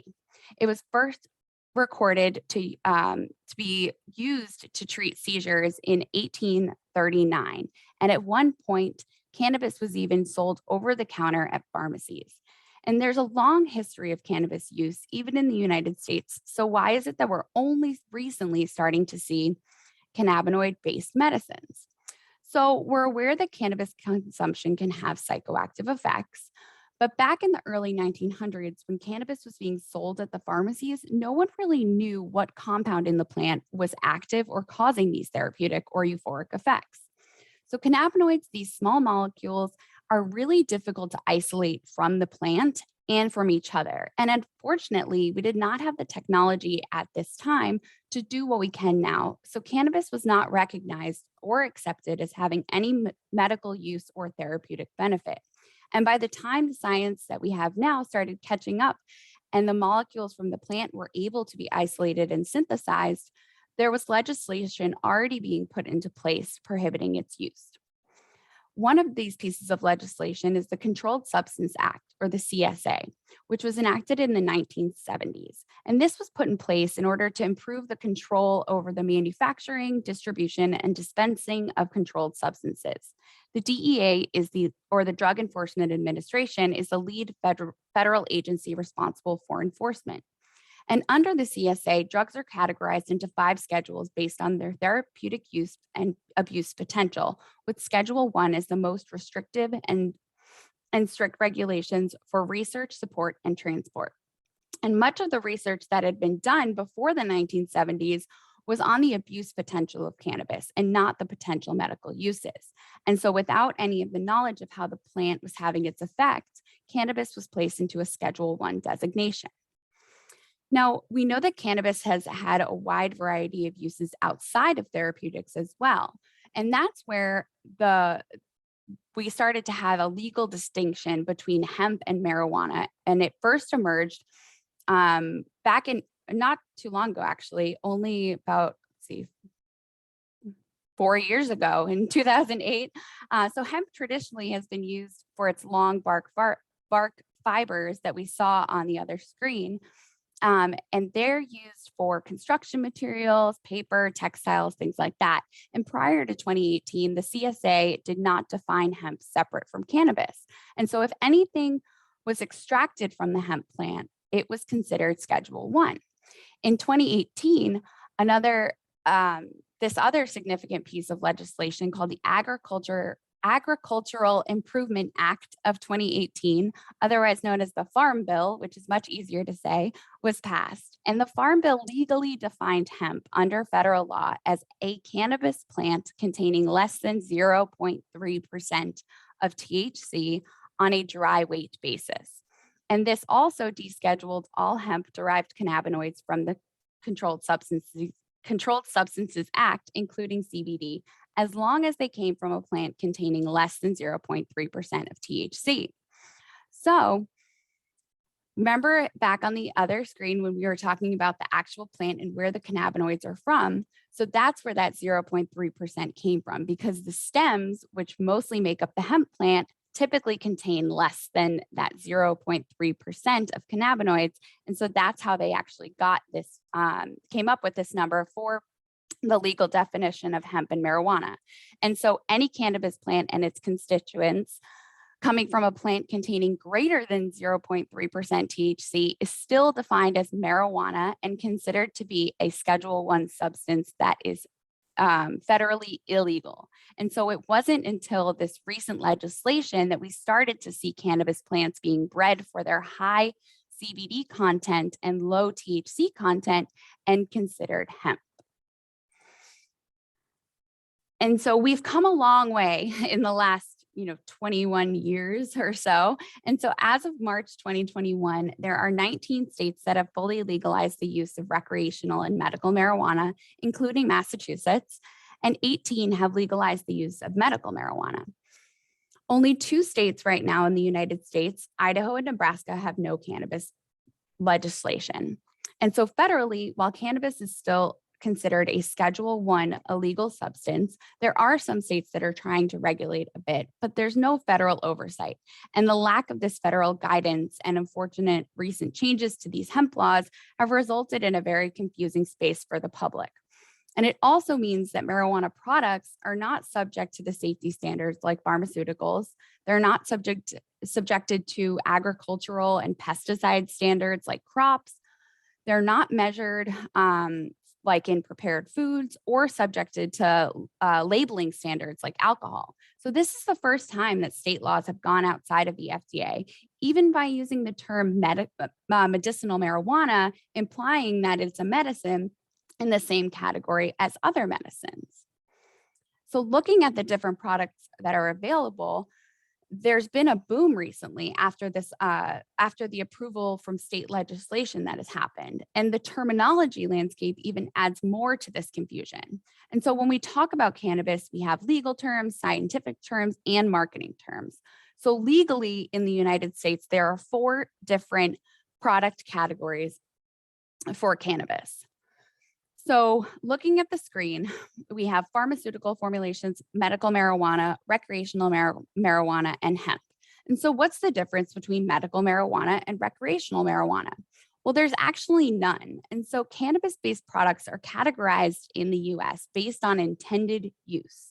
Medical marijuana products are intended for the use in an attempt to treat disease or alleviate symptoms by patient choice.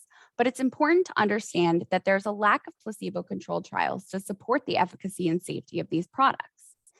And these products can also contain various ratios of THC, CBD, as well as other cannabinoids and non-cannabinoid components, whereas recreational products are intended to be used recreationally, to get high or induce pleasure, euphoria, relaxation, etc.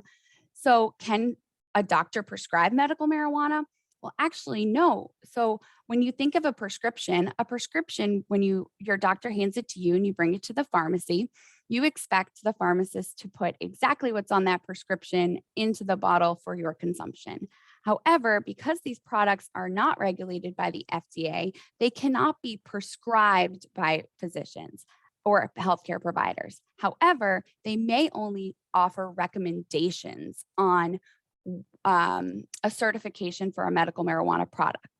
In contrast, pharmaceutical formulations in the US are regulated by the FDA, and these can be plant-derived or synthetically made in a lab.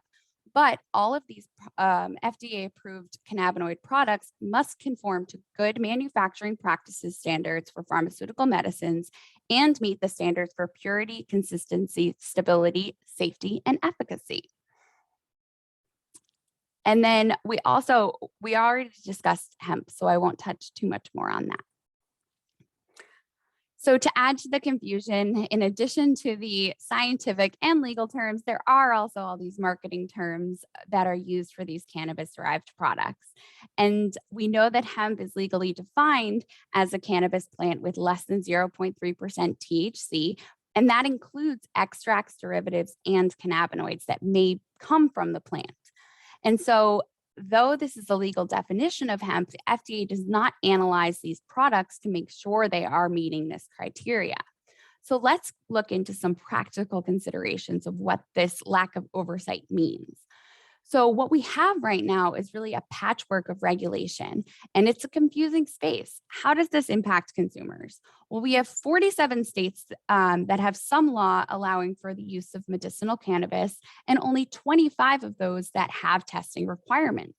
So 20 test for the contents beyond just what's in the product and what cannabinoids are in it. But it's not clear whether states truly have the resources to conduct and enforce the testing. And so many states exclude hemp products from testing, and that's where a lot of the things that can be purchased by consumers are coming from. So as you can imagine, this lack of standardization has led to numerous consumer protection concerns. And some of those protection concerns are listed here. The FDA inspection of medicine and manufacturing protects the patient from harm resulting from mislabeling of content, contamination, product expiration, inappropriate doses, and product inconsistency.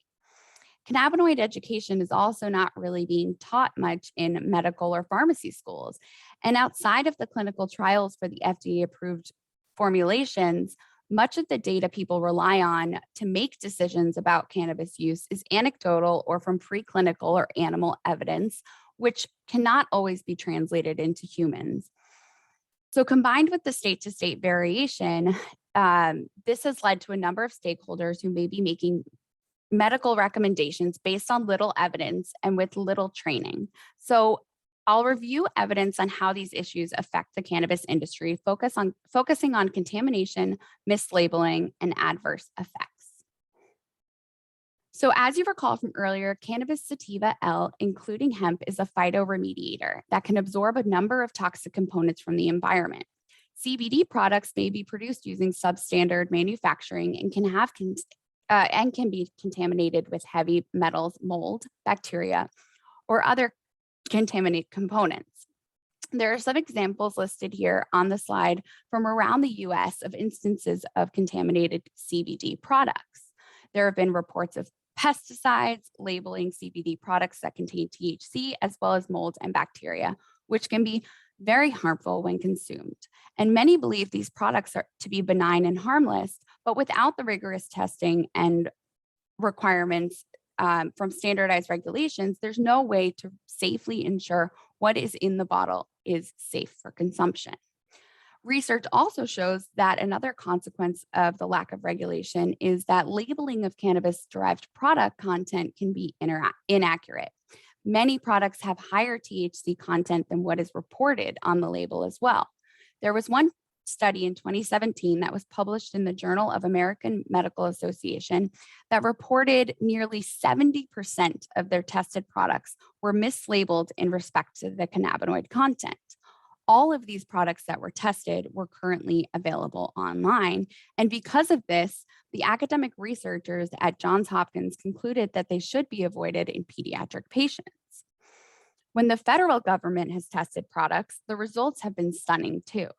Aside from false medical claims, the labels of products were inaccurate, with many CBD products containing no CBD at all and more THC than disclosed. And so over the last few years, the FDA has sent over 100 warning letters to CBD manufacturers due to inaccurate labeling of THC and CBD content and false medical claims. Unfortunately, in recent years, they really haven't had the resources available due to the little pandemic that they've been dealing with. And so a lot of these things have not been followed up on. So the Farm Bill also created a pathway under which products can be sold and consumed as long as their THC content is less than 0.3%. So what does that number really mean? Well, first we need to ask, how much THC does it take to get intoxicated or high? So another Johns Hopkins Study University in healthy adults consuming marijuana-infused brownies reported that it took 10 milligrams of THC to create an intoxicated feeling in an adult. Now, in the retail setting today, a 30 milliliter bottle of CBD oil could contain 81 milligrams of THC and still fall below the legal threshold of 0.3%. Additionally, a single 4-gram gummy could possibly contain up to 12 milligrams of THC. And so to put this in perspective, some state recreational marijuana dispensaries where people are going in to get a product for the purpose of getting intoxicated, the maximum legal limit is 50 milligrams per product per person. Furthermore, the starting dose for FDA-approved prescription THC is 2.5 milligrams. And during the clinical trial for this, patients noticed an intoxicating effect at that starting dose as well. So this retail CBD oil could contain the amount of THC that would equal about 32 doses of prescription THC, all possibly without the consumer's knowledge. And unlike recreational dispensary or the prescription drug, retail CBD does not have those labeling requirements to indicate that there is THC inside. So consumers could unknowingly be consuming intoxicating amounts of THC, and this 0.3% does not seem as small anymore. And we just established that this 0.3% THC is not a small amount and can lead to some significant adverse effects. And there's also a common misconception that, say you are taking a pure CBD product or something that's marketed as pure. Many people believe it's natural, it comes from a plant, and CBD has no side effects. So that's actually not necessarily true. A quick search on the National Library of Medicine tells a very different story, whether it's limited to limited controlled clinical trials, uncontrolled observational studies, surveys, or animal studies. All of them have shown that CBD does have an adverse event profile, and it does have side effects. And you can see those side effects or potential side effects that are listed here on the screen.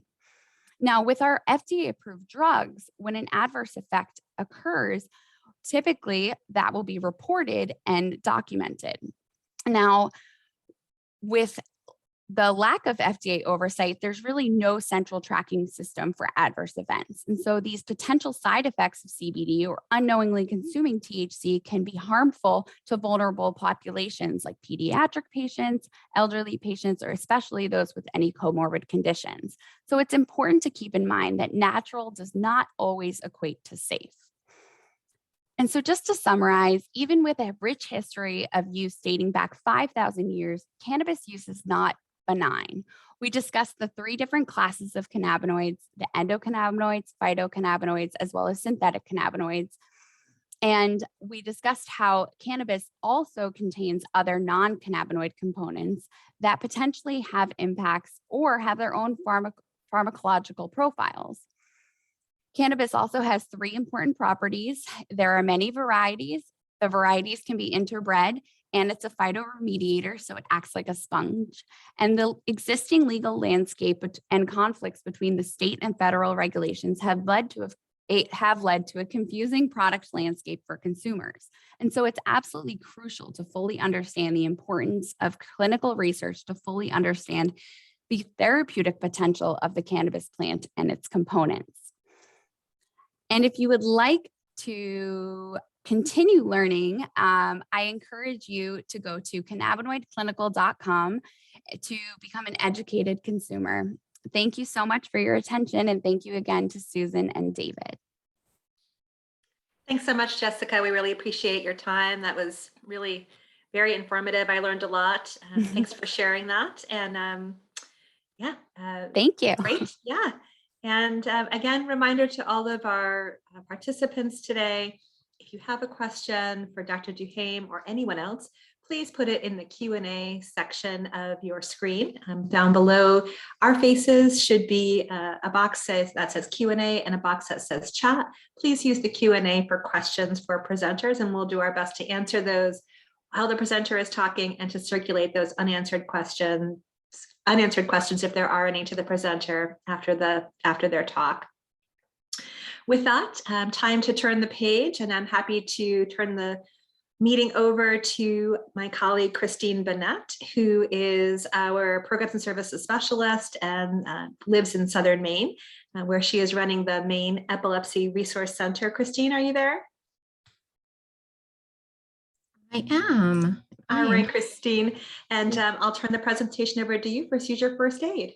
Awesome. Thank you so much. So I'm going to go ahead and share my screen and get things up and going.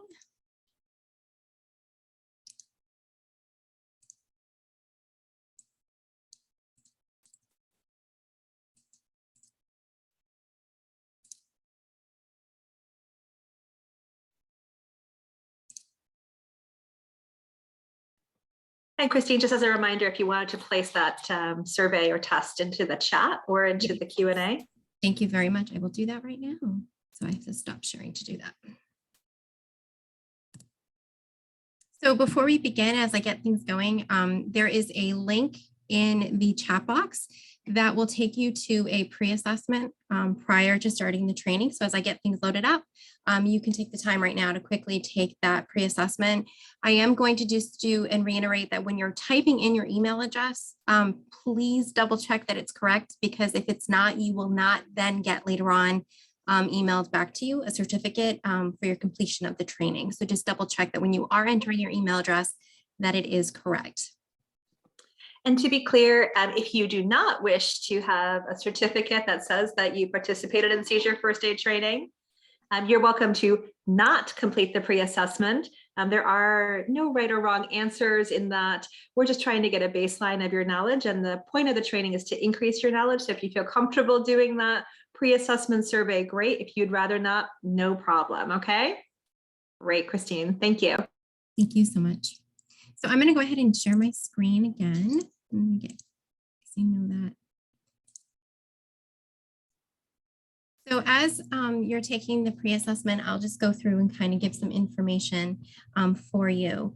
I also want to just reiterate that I am not a doctor. I'm not a professional physician, so I cannot give any type of medical advice. This is a seizure first aid program that we have developed in accordance with the CDC and the program that we have created. The mission of the Epilepsy Foundation at this time is to lead the fight to overcome the challenges of living with epilepsy and to accelerate therapies to stop seizures, find cures, and save lives. And again, here's that disclosure that, again, we have made this program with a grant in conjunction with the CDC.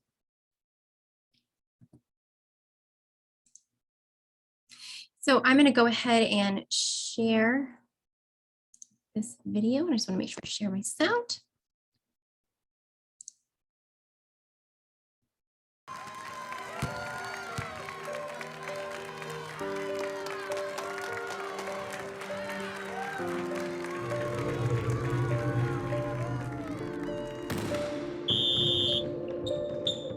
Michael has epilepsy, and he is having a seizure.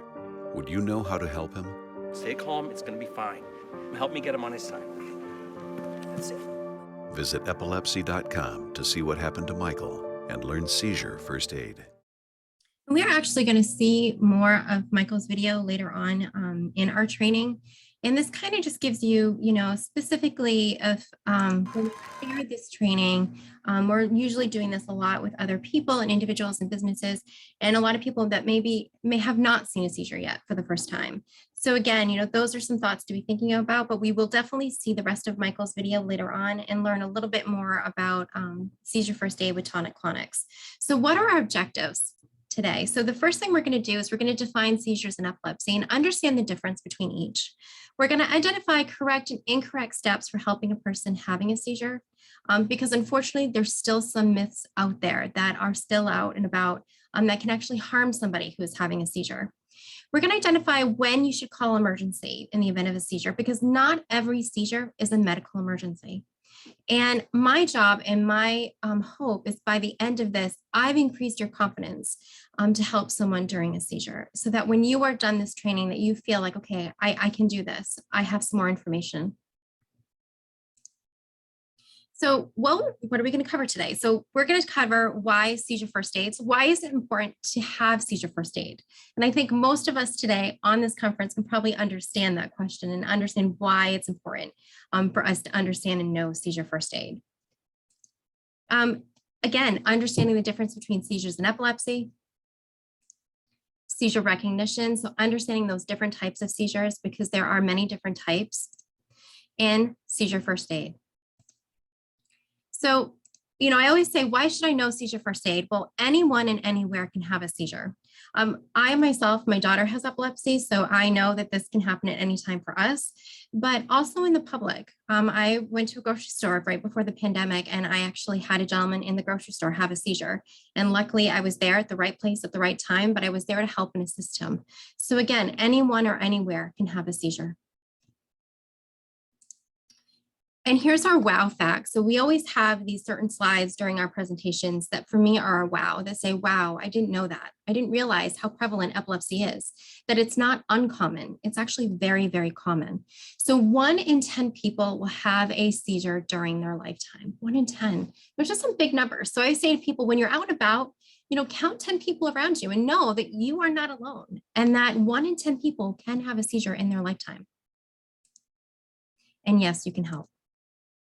So, and everyone can learn seizure first aid. There's no reason why no one cannot. Most seizures are not medical emergencies. We know that, right? Also, a person may not be aware they're having a seizure. So when we talk about the different types of seizures, there are certain seizures where it impacts a person's awareness, and there's other types that don't impact a person's awareness. So they can maybe tell you what's going on during that seizure. Seizures are not contagious, right? We know this. You cannot catch it from somebody else. It is not a virus.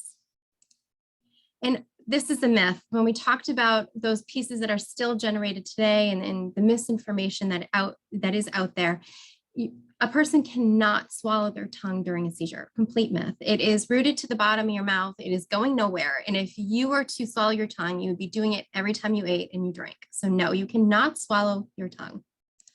And epilepsy is a medical disease. It's a chronic disease like asthma and diabetes, okay?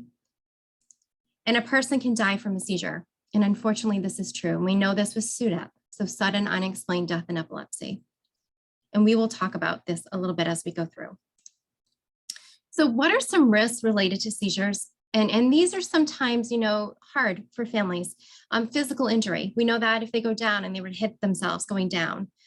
Difficulty breathing, seizure emergencies, right? Seizures that are lasting over a certain time frame, or clustering, early death, accidents or drowning, breathing or heart problems, suicide due to the epilepsy itself.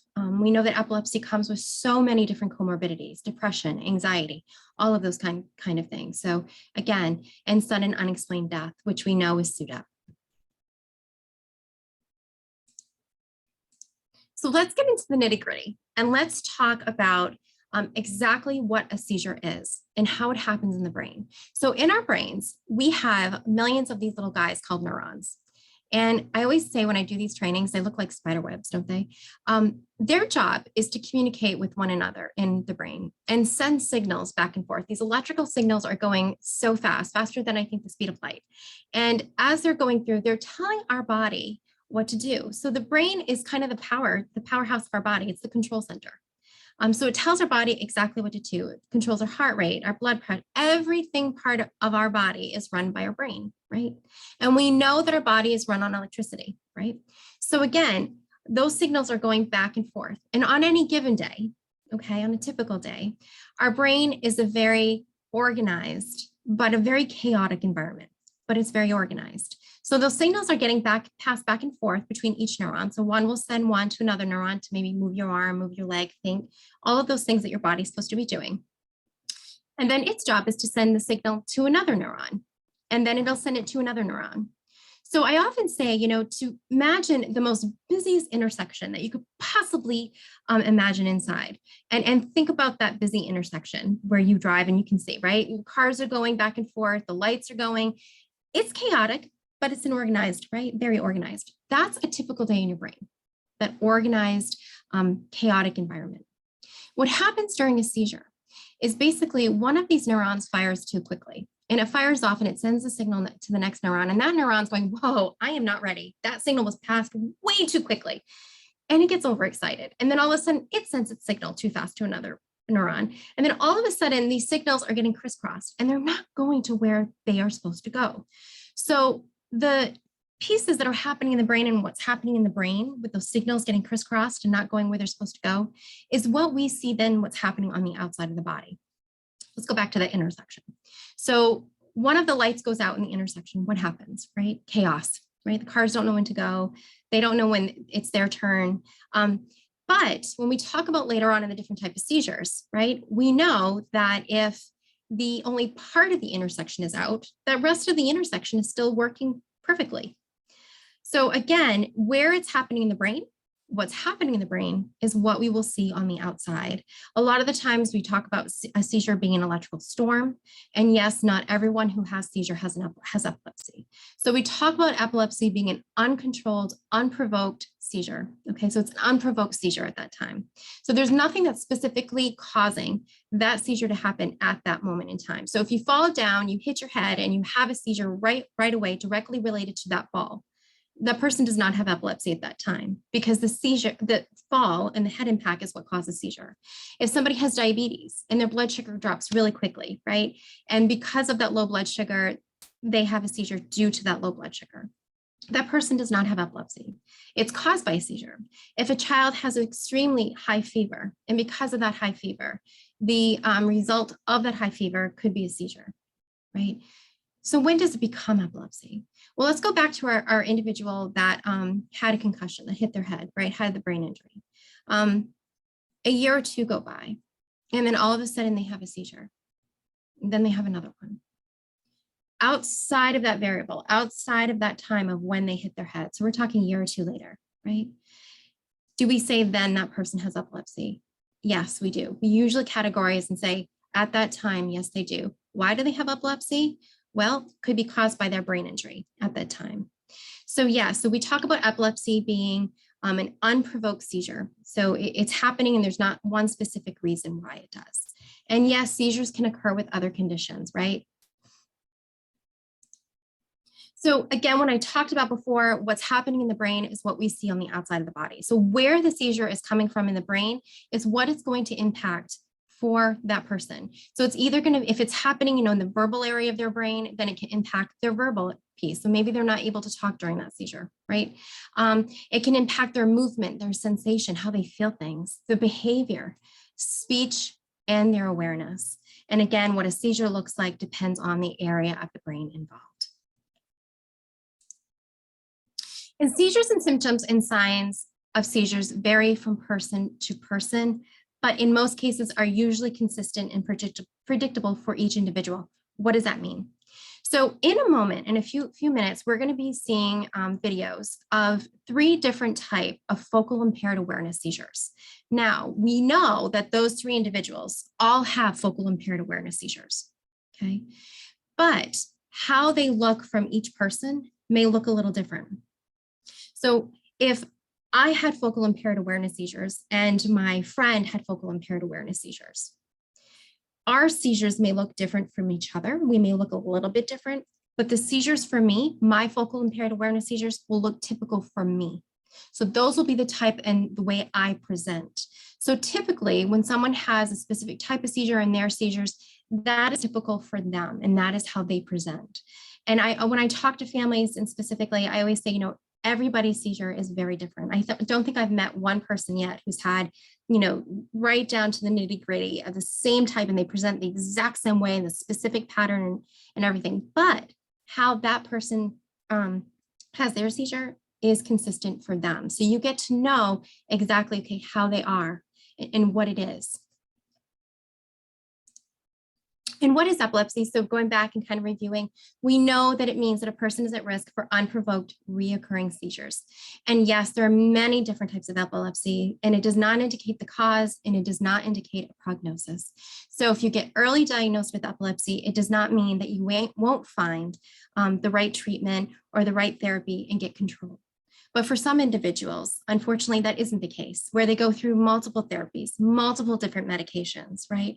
We know that 1 in 3 people do not have complete control of their seizures alone with just one therapy, that they need multiple therapies to get control or never find control at that time. And that's when epilepsy can be so hard for families and can impact a family so very much.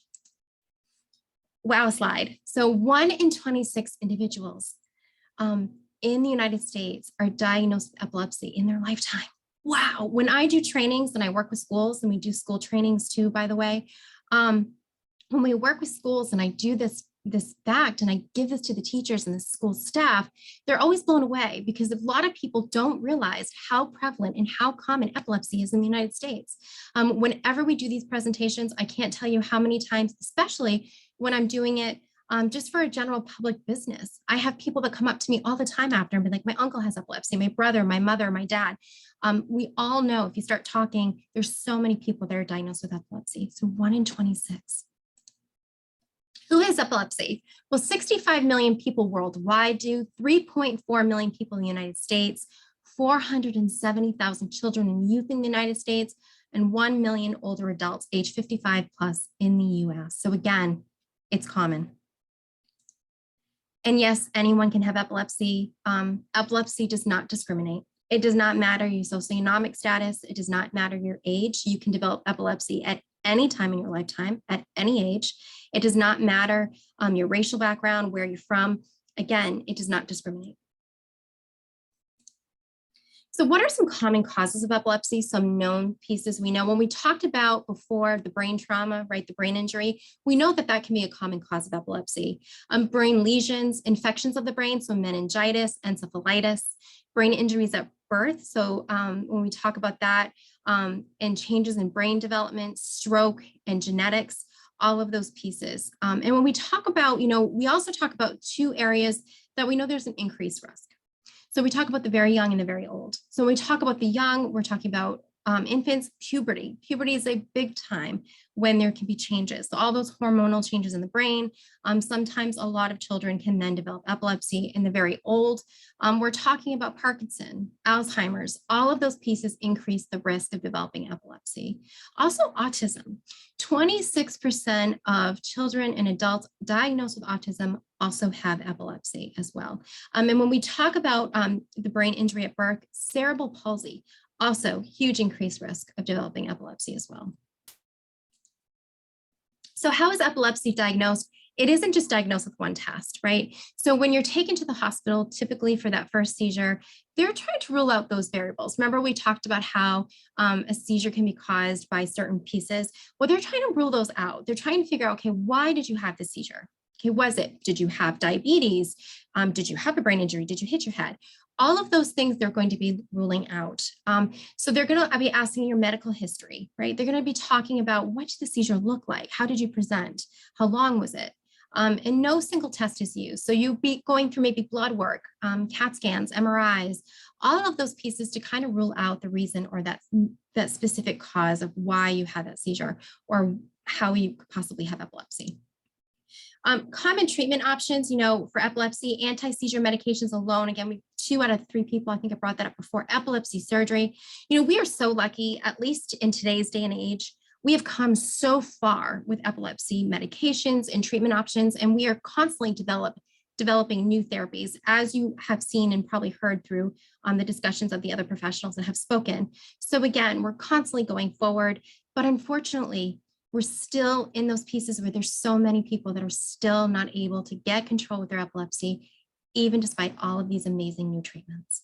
An evaluation by an epilepsy specialist. So here at the Epilepsy Foundation New England, we constantly tell our families to make sure that they're seeing an epileptologist, a specialist in epilepsy, someone who's gone a little bit longer, who has done a specialization in that specific area.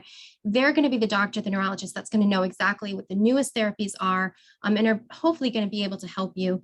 So again, we always tell our families, to make sure that they're seeing an epileptologist. And you can find some of those on our website at the Epilepsy Centers on Epilepsy Foundation New England. So challenges for individuals and families living with epilepsy, we know this. We know that it impacts families so very much. We know that the side effects between the medications, right, and the seizures themselves, the cognition, the memory issues that come along with epilepsy, right, the emotional and the social pieces, being able to becoming very, independent and now becoming very dependent on the people around them, needing rides, not being able to get to the grocery store, mothers who have new babies and aren't able to hold their infants because their seizures are uncontrolled. Again, isolation, work and driving, stigma, discrimination, again, all of these are such huge pieces. And we know that epilepsy in itself, it's not just the seizures. I always say when I do with my share groups, I constantly do this image of an iceberg. And, the piece at the top of the water that we see are the seizures themselves, right? And that's such a small piece, but under that iceberg in the water is this large, gigantic piece that a lot of people don't see. And those are the pieces that impact our families, the pieces outside of just the seizures themselves, all of those other pieces. So again, epilepsies can be so hard on so many families. So anything the brain can do normally, the brain can do during a seizure. So when we talk about the different seizure types, we talk about, I always say, let's imagine an umbrella. And at the top of that is the word seizure. And if you were to jot that off into 2 sections, we have 2 sections of different types of seizures. We have focal and we have generalized. So when we're talking about focal, we're talking about focused. It's coming from one specific area of the brain. Okay, so when we talk about our intersection, and I go back to that analogy, we're talking about how in that one specific area of the brain, that's the part of the brain that's being impacted. So when you're talking about your intersection, it's that 1 or 2 or 3 lights that are out, but the rest of the intersection is still functioning normally, right? Same thing with the part of the brain. Focal seizures also tend to stick to one hemisphere. Okay, so it's either going to be in the right hemisphere or the left hemisphere of the brain. The more that the brain is impacted by the seizure, the more the brain is involved in that seizure, the more the awareness is impacted. Okay. When we talk about generalized, we're talking about both hemispheres of the brain are involved. So both the right and the left hemisphere. So when we talk about our intersection, we're talking about all of the lights being out at that time. Okay. The entire part of the brain is involved in that seizure at that time. And again, depending on whether awareness is impacted, movement, all of these is how we classify seizures.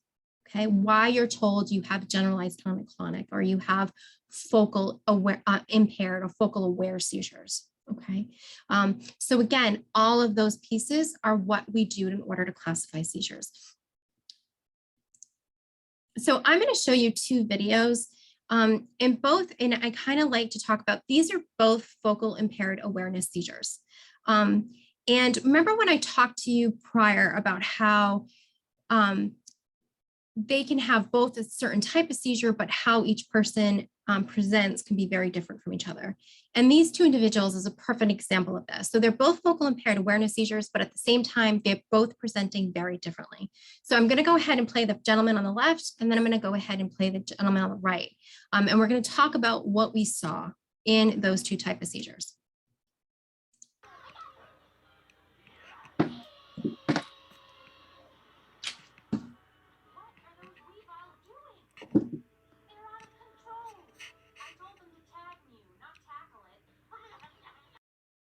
So what are some things that you might have seen in that seizure, him having that focal impaired awareness seizure? And I know it's hard because I know you can actually put them in the chat box if you like, which would be really, really happy, easy to see. So what are some things you noticed with this gentleman with his focal impaired awareness seizure? What are some things that you might have seen, and you can put it in the chat box? Yes, thank you, Kimberly. Nice work. Blinking, yes. Yes, great job, guys. The fluttering of the eyes. Whenever I do trainings, I always tell people it's the eyes. The eyes always tend to give it away. He's also looking to the left, right. Did anybody notice yes, Lauren, nice job. The lip smacking. That's exactly what I was going to say. The lip smacking going on. Yeah. So when we specifically talk in a minute, and I give you all of those pieces of focal impaired awareness seizures, a lot of the time with them, we're talking about those repetitive movements that are happening over and over in a focal impaired awareness seizure. Okay. I'm going to go ahead, head tilt. Yes. Very good. Good job, guys. The awareness too, right? I'm going to go ahead and show you this video of this gentleman. Again, both focal impaired awareness seizures, but both look a little differently. Now it's saying I can't play the media. That's fabulous.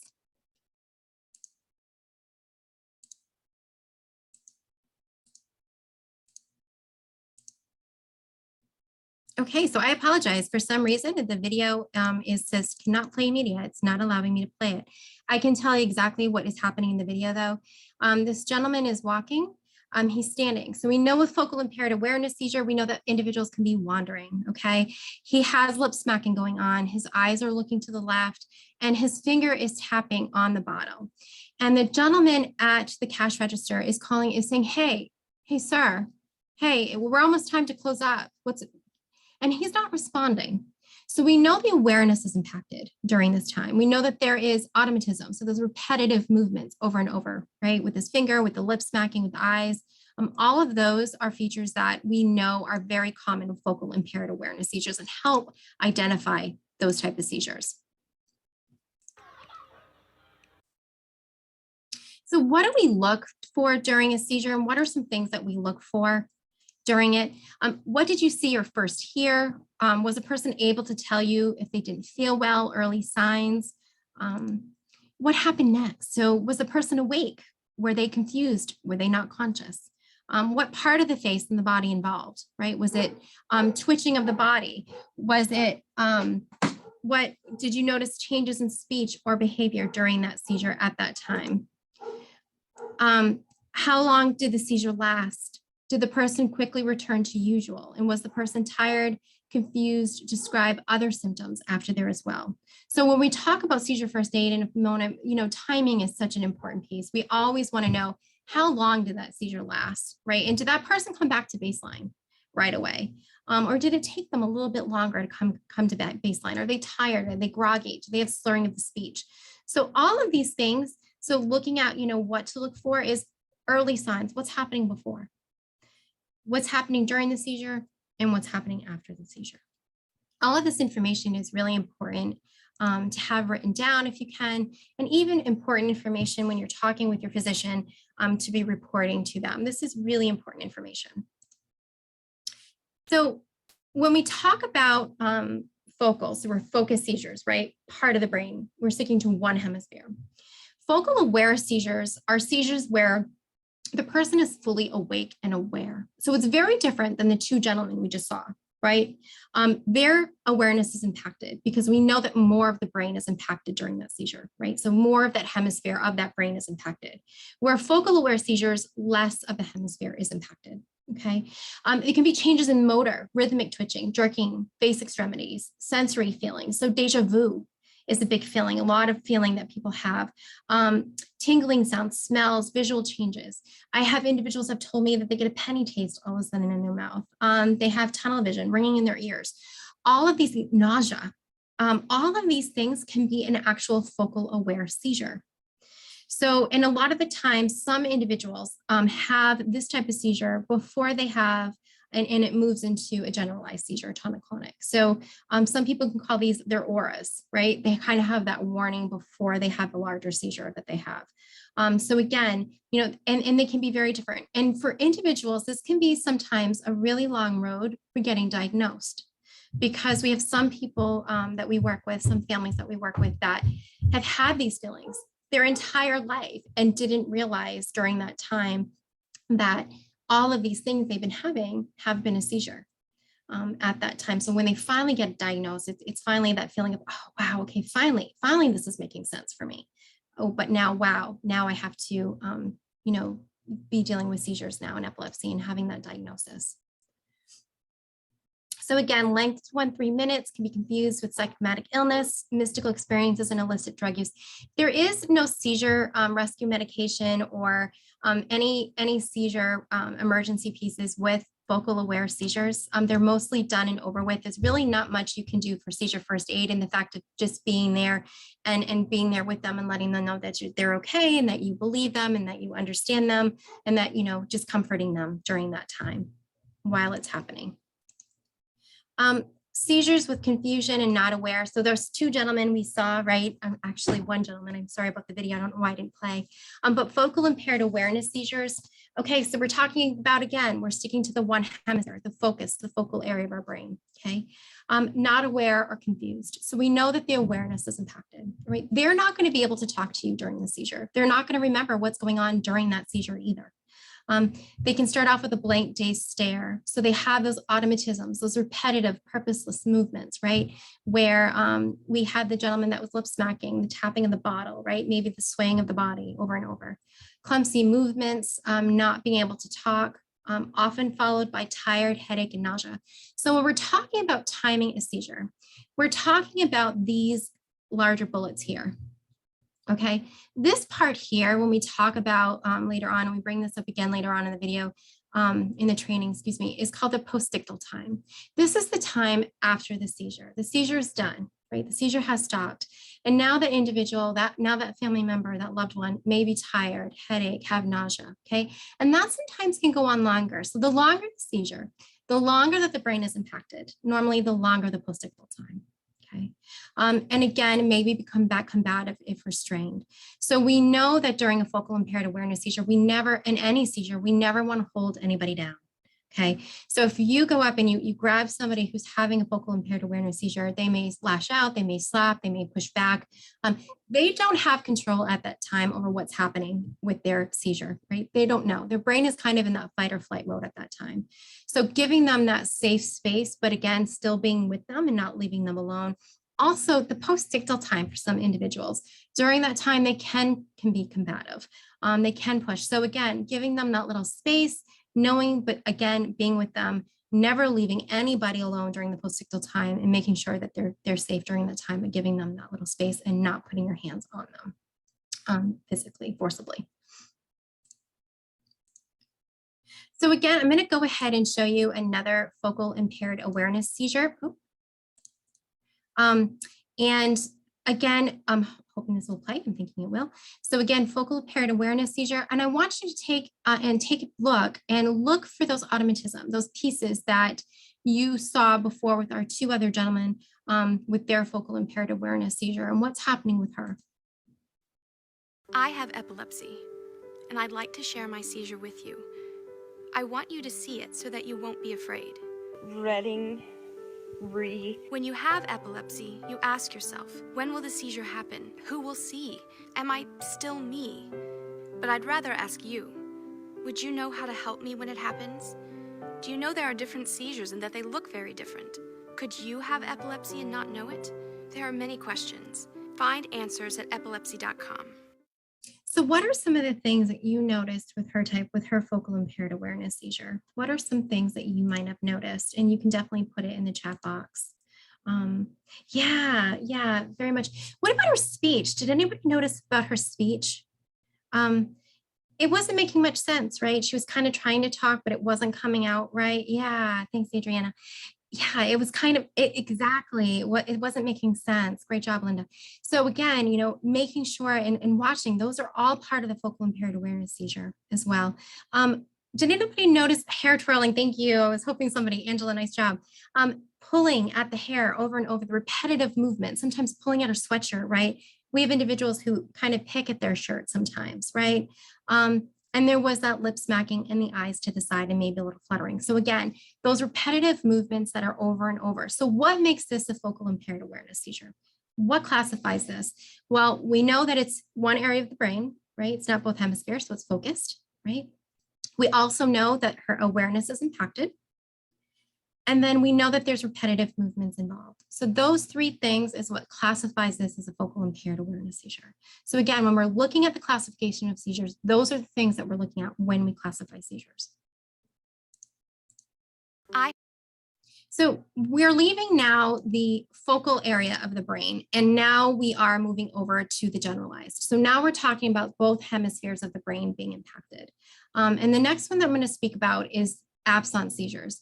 So seizures with staring and not aware. So we know the awareness is impacted. We know that both hemispheres of the brain are impacted, right? So when that is the case, we know it's a generalized seizure.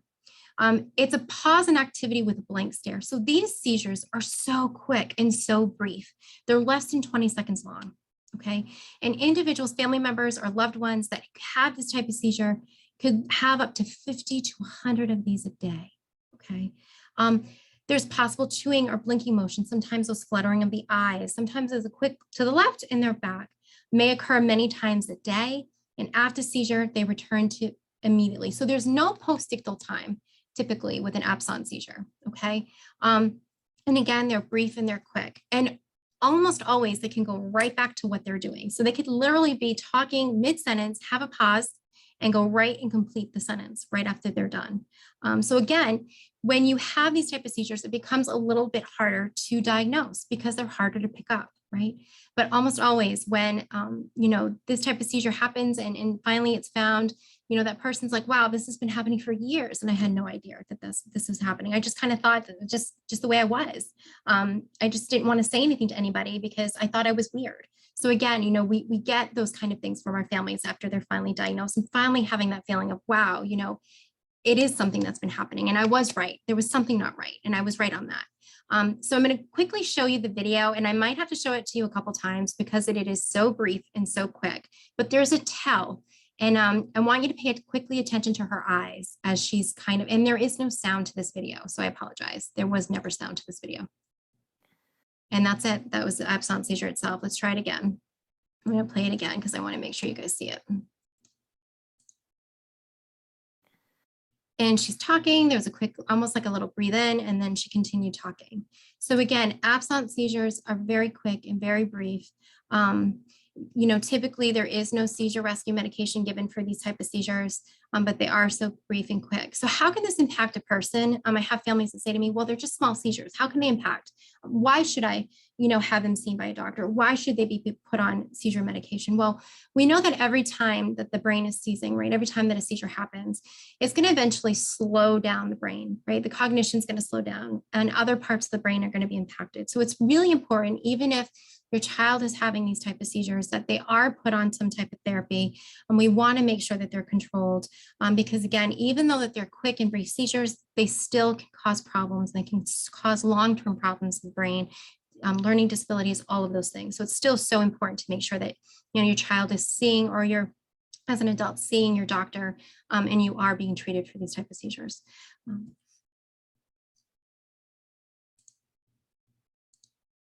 Seizures with loss of consciousness. So now we're kind of going into the tonic-clonic seizure, or we used to call them grand mal.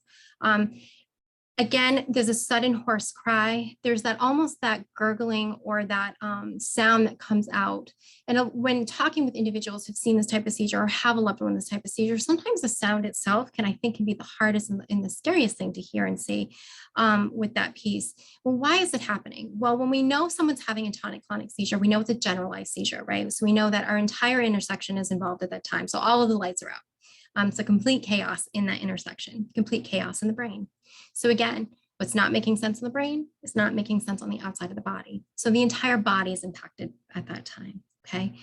So every part of the body is stiffening and contracting, including the diaphragm.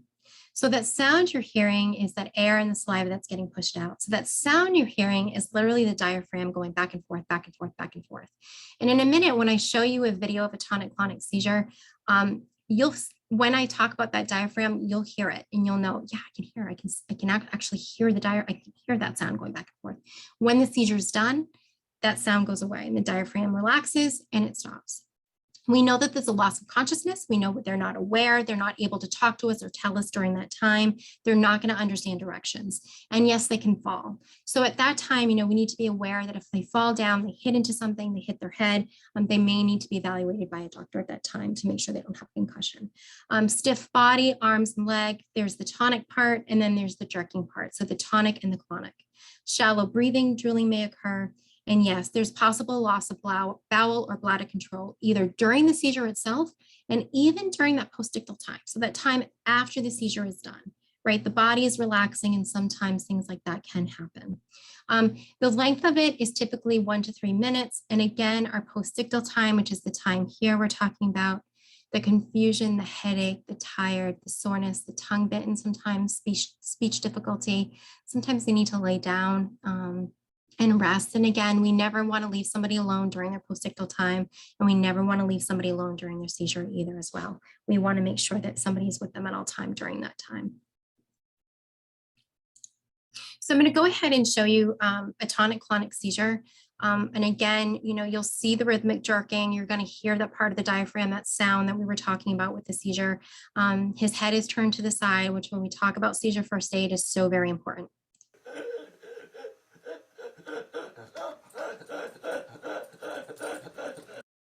So again, that's the tonic-clonic seizure that we just saw. Again, we know the awareness is impacted. We saw the rhythmic jerking and the shaking, the head to the side, which is important for safety because we want to make sure that the airway is open and clear. We never want to put anything in anybody's mouth during a seizure at that time.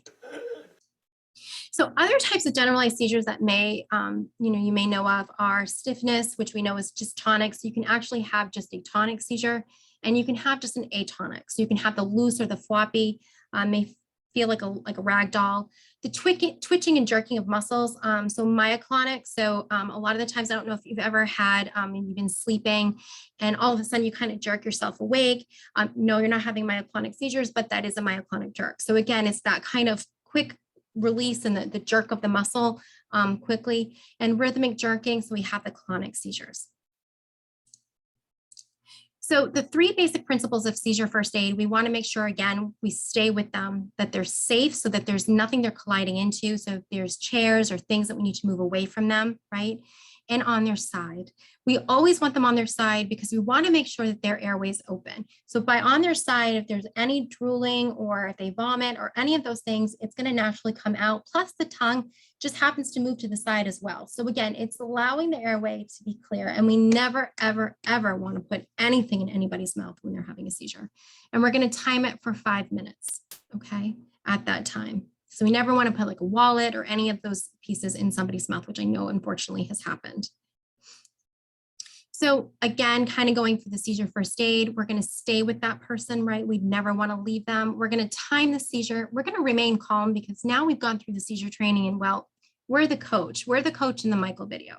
And we're checking for a medical ID. So the gentleman that I was helping in Hannaford, the grocery store where he went down and he was having a tonic-clonic seizure, I asked the women that were with him if he had epilepsy, and they said yes. If the 2 ladies weren't with him, I would be looking for a medical ID bracelet or a necklace or any of those things to see if he does have epilepsy. I'm going to keep the person safe and move them away or guide them away from harm. So if it's a focal impaired awareness seizure and they're walking around, I'm going to slowly guide them away from an open door, stairs, or any of those things. I'm not going to forcibly move him because I know that if I forcibly move him, they can become combative. But I can just lightly guide, or I can shut doors to make sure that, they aren't going to go out into the street or be harmed. And again, I'm going to turn the person on their side during tonic-clonic seizure. So I'm going to make sure they're on their side. If you have a jacket or a pillow, anything that you can have under their head to keep them safe, a towel, so that their head isn't banging against the ground, great. If you don't, your hand works great. So you can just put your hand right under their head so that at least it's hitting your hand and there's that separation between their head and the ground as well. Loose and tight clothes around the neck. When I do school trainings, I always say about when we're doing picture day at school, and there's a little tie on, you want to unloosen that just so that around their neck is loose, and put something small and soft under their head. And again, on the Epilepsy Foundation website, we do have all of these posters available that you can print out. There's also seizure action plans, which I'm about to talk about real quickly in a second.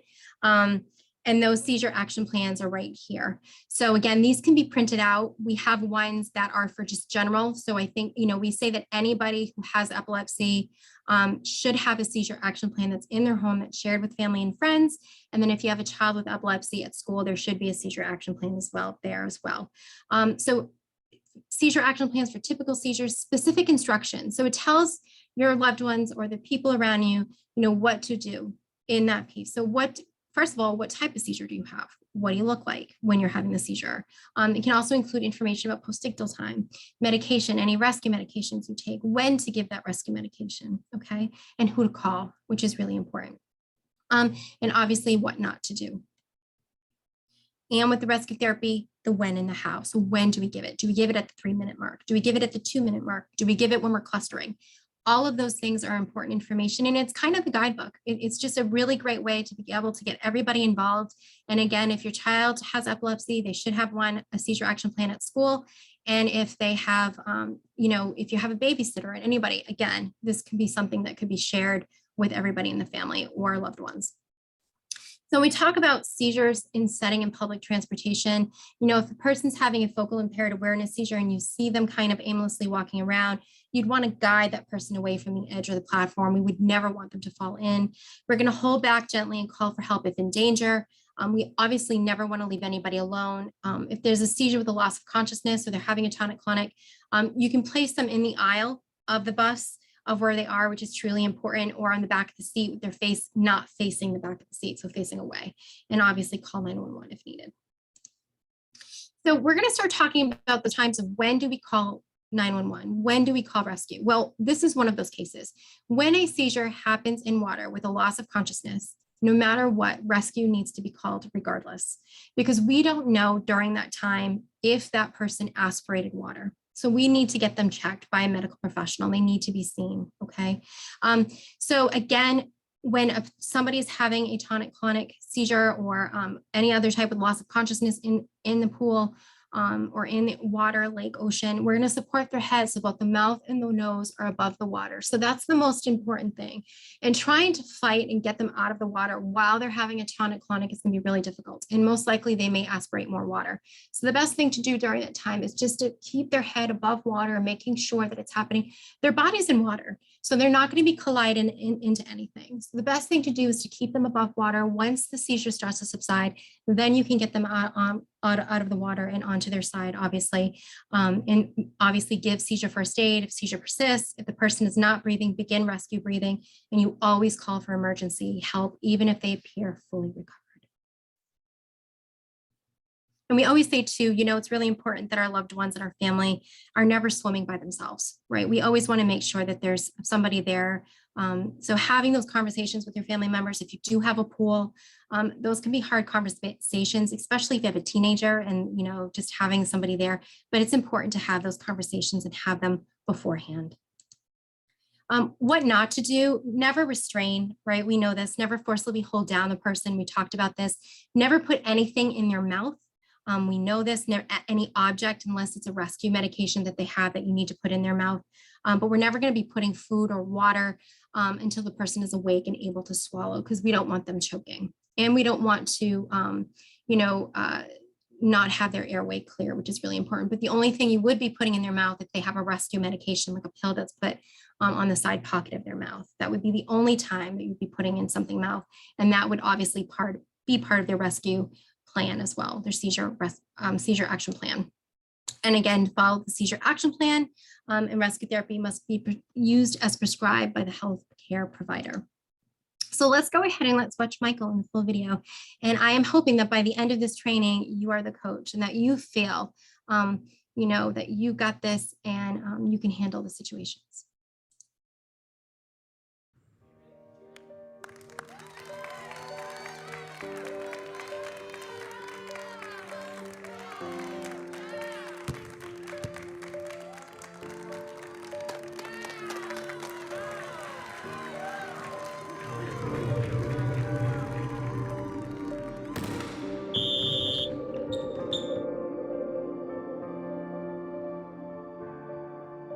Guys, give us some room. He's having a seizure. Get me some towels. Okay. Stay calm. It's going to be fine. Help me get him on his side.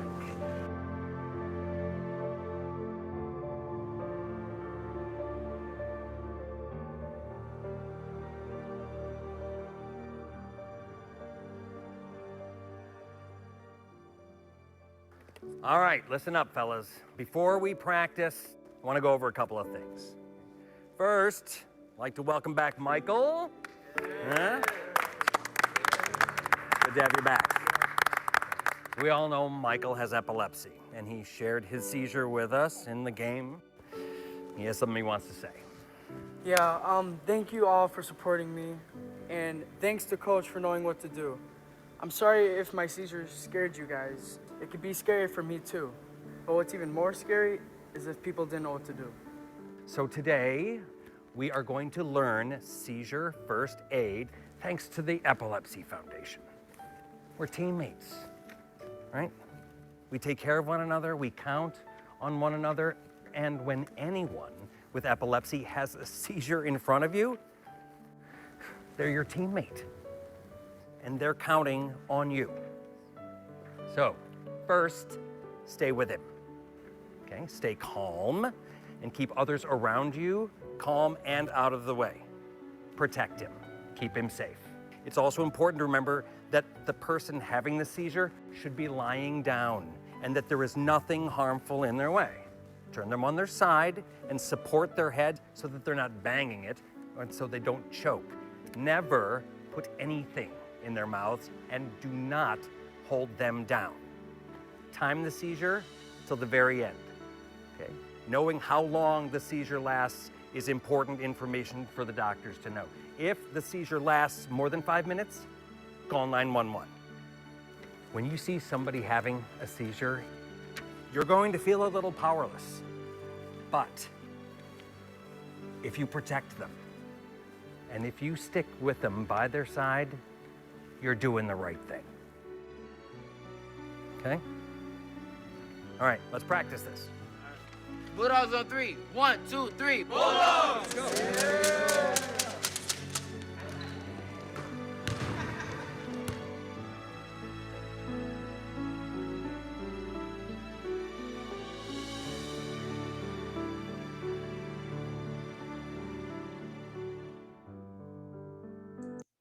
So again, that's Michael and kind of telling his story and the seizure first aid and going through exactly what we talked about and being able to see it. So when do we call for emergency for help? So when are we calling rescue? So any seizure that lasts longer than 5 minutes, okay? So when I was with this gentleman at the grocery store and he had a seizure, I know that he had epilepsy. So I was gonna wait that 5 minutes before I called rescue, okay? If a person has repeated seizures, difficulty breathing, seizure occurs in water. So when we talk about repeated seizures, going back to that, we're talking about clustering, right? So if somebody that we know is not part of their plan, and maybe this is new and the clustering is brand new, that there is no break between each seizure, right? So that goes from one seizure, there's no postictal time, there's no break from that seizure. They end one seizure, they go right into another.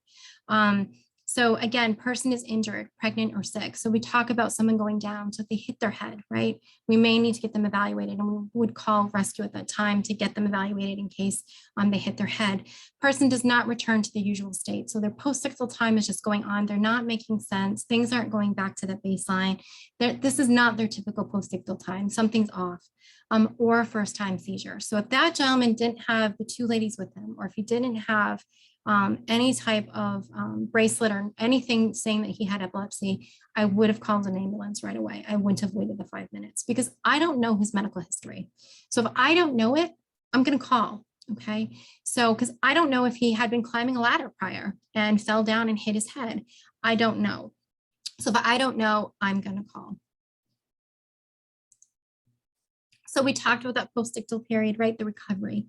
So it refers to the time immediately after the seizure, before a person returns to their usual state of awareness and function. How a person feels and functions will vary depending on the type of seizure experience. So we talked about that, right? I'm going to reiterate again.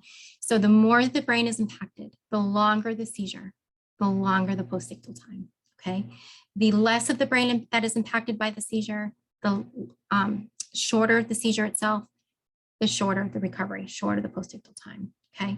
How to help? Well, help person to be in a safe place and rest. So when they're in that post-ictal time, have a designated place, maybe in your home for your loved one, where they can be and kind of relax. And then obviously you want to be with them. Check if they're alert and aware and stay with them until, either you can let somebody else help and be able to take over if need be. So you can help. So how do you know? So which one am I going to do? So I know my seizure first aid. If the person is known to me and I know that they have epilepsy, right, I'm going to stay with them. I'm going to make sure they're safe. I'm going to put them on their side, right? I'm going to follow their seizure action plan, so I know it.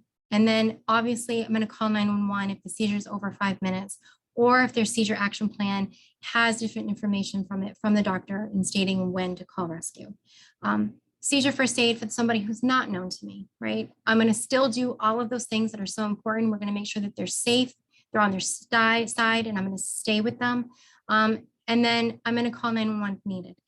Call 911 if the minute is 5 minutes or over. Illness, they're pregnant, repeated seizures, does not return to baseline, so they don't go back right after the post-ictal time as they're supposed to. And obviously if the seizure in water and it's a first-time seizure. So we have rescue medications that are given to our families that they have, and these are kind of some of them. Medicine or treatment to use if seizures are different or more than usual, prescribed by healthcare providers. And I know that Patty earlier went through and talked about rescue medications with you. Use rescue therapy for a person who is known to you. If you've not been shown how to, if you have been shown how to use it, does not take the place of usual seizure medications instead of emergency help. So I always try to kind of talk about how this is kind of like, and kind of like talk about how people who have asthma have a regular inhaler, a steroid inhaler that they may take every day, right? So somebody who has epilepsy has seizure medications that they typically would take every single day to help control their seizures. And then if there is a trigger or something were to cause them, they have a seizure outside of that time, then they would need their rescue therapy. Just like if a person were to have an asthma attack, then they would use their rescue inhaler. So same kind of piece, just kind of different mode. And again, you have the nasal spray, which Patty talked about the two different types. This is a Valtoco, but there's also the Nasolam, which is a midazolam form. This is the Valium form. Here's the rectal diastat, rectal diazepam that's given rectally. And then this is the magnet for the vagus nerve stimulator that individuals have that they can swipe over their vagus nerve. What to do after the seizure happened? Well, all of this information is really, really important. So how long did the seizure last? What did you observe? Okay. Was the person injured? When and where did the seizure take place? Did the person take any medication? So did they take their rescue therapy? Was the seizure different than usual? Does this look different than typical? It's not the type of seizure they normally have. And provide written notes if possible as well. And here's my information. This is because I do my seizure trainings, but our organization at EFNE and National gives modules that you can do and take the seizure training on your own. We also provide seizure trainings every month as well. So you can check our events page on epilepsynew-england.org. And like I said before, we also provide seizure trainings to schools as well, and happy to do that. So please contact us and get in touch with us if that's something that you would like done. And thank you so much for allowing me to share and speak and provide the training. I am now going to give you in the chat box the post-assessment link with the code. So this will allow you to go through, take the post-assessment link, put in the code. Again, I want to reiterate again, make sure your email address is correct, because it will not come back to you for your post-assessment. And I do not have a copy of your post-assessment. It does not come to me. So again, I'm more than happy to put that in there now as well. Christine, while you're doing that, this is Patty Schaefer. So there was a question in chat that's had some discussion here. So I wanted to raise it out loud. Actually, why don't I let you put that link in? The link's there, Patty. Go ahead. Okay. Yeah. So one person was saying that many people at bus stops, when they come to a bus stop, might be having some behaviors that we've described. And they assume, or it looks like they could be on drugs. So if someone was having a seizure or unconscious, it could also look like maybe they were on drugs, or people would assume that. So what would you say about that? Well, if the person is known to you, then obviously it's a little different, because you would know if they have seizures or not. But if there's somebody else that's there and, having that, you can start timing it. If it goes over the 5 minutes that you're there, you can call rescue. I think that's a really tough situation, Patty. And having that, but if you are there and the person's acting and there's, you're trying to help and they're wandering around, or they have any of those features that you talked about, the best thing to do is you call rescue. Sometimes just being on the safer side is better than not, especially if it's going over that time frame that we talked about, that 5 minute marks. And if they're not known to you, they could be also be having other symptoms. They could be having a stroke. They could be having other things. So when we don't know, we say we call rescue. Am I correct on that, Patty? Yeah, no, that's a good answer. And I guess just the fact that we made the statement is important to realize that, gee, some of this stuff, I haven't realized is a seizure, and maybe some of these things I've seen could be a seizure. And a couple keys to think about. So when Kristen was talking about things that happen during staring spells, the word that kind of comes to mind is it's stereotypic. Yes. So if there's smacking of the lips, blinking of the eyes, movements with the hands, it usually kind of looks the same way, or they kind of that's repetitive, they keep doing it, and then the seizure comes to an end.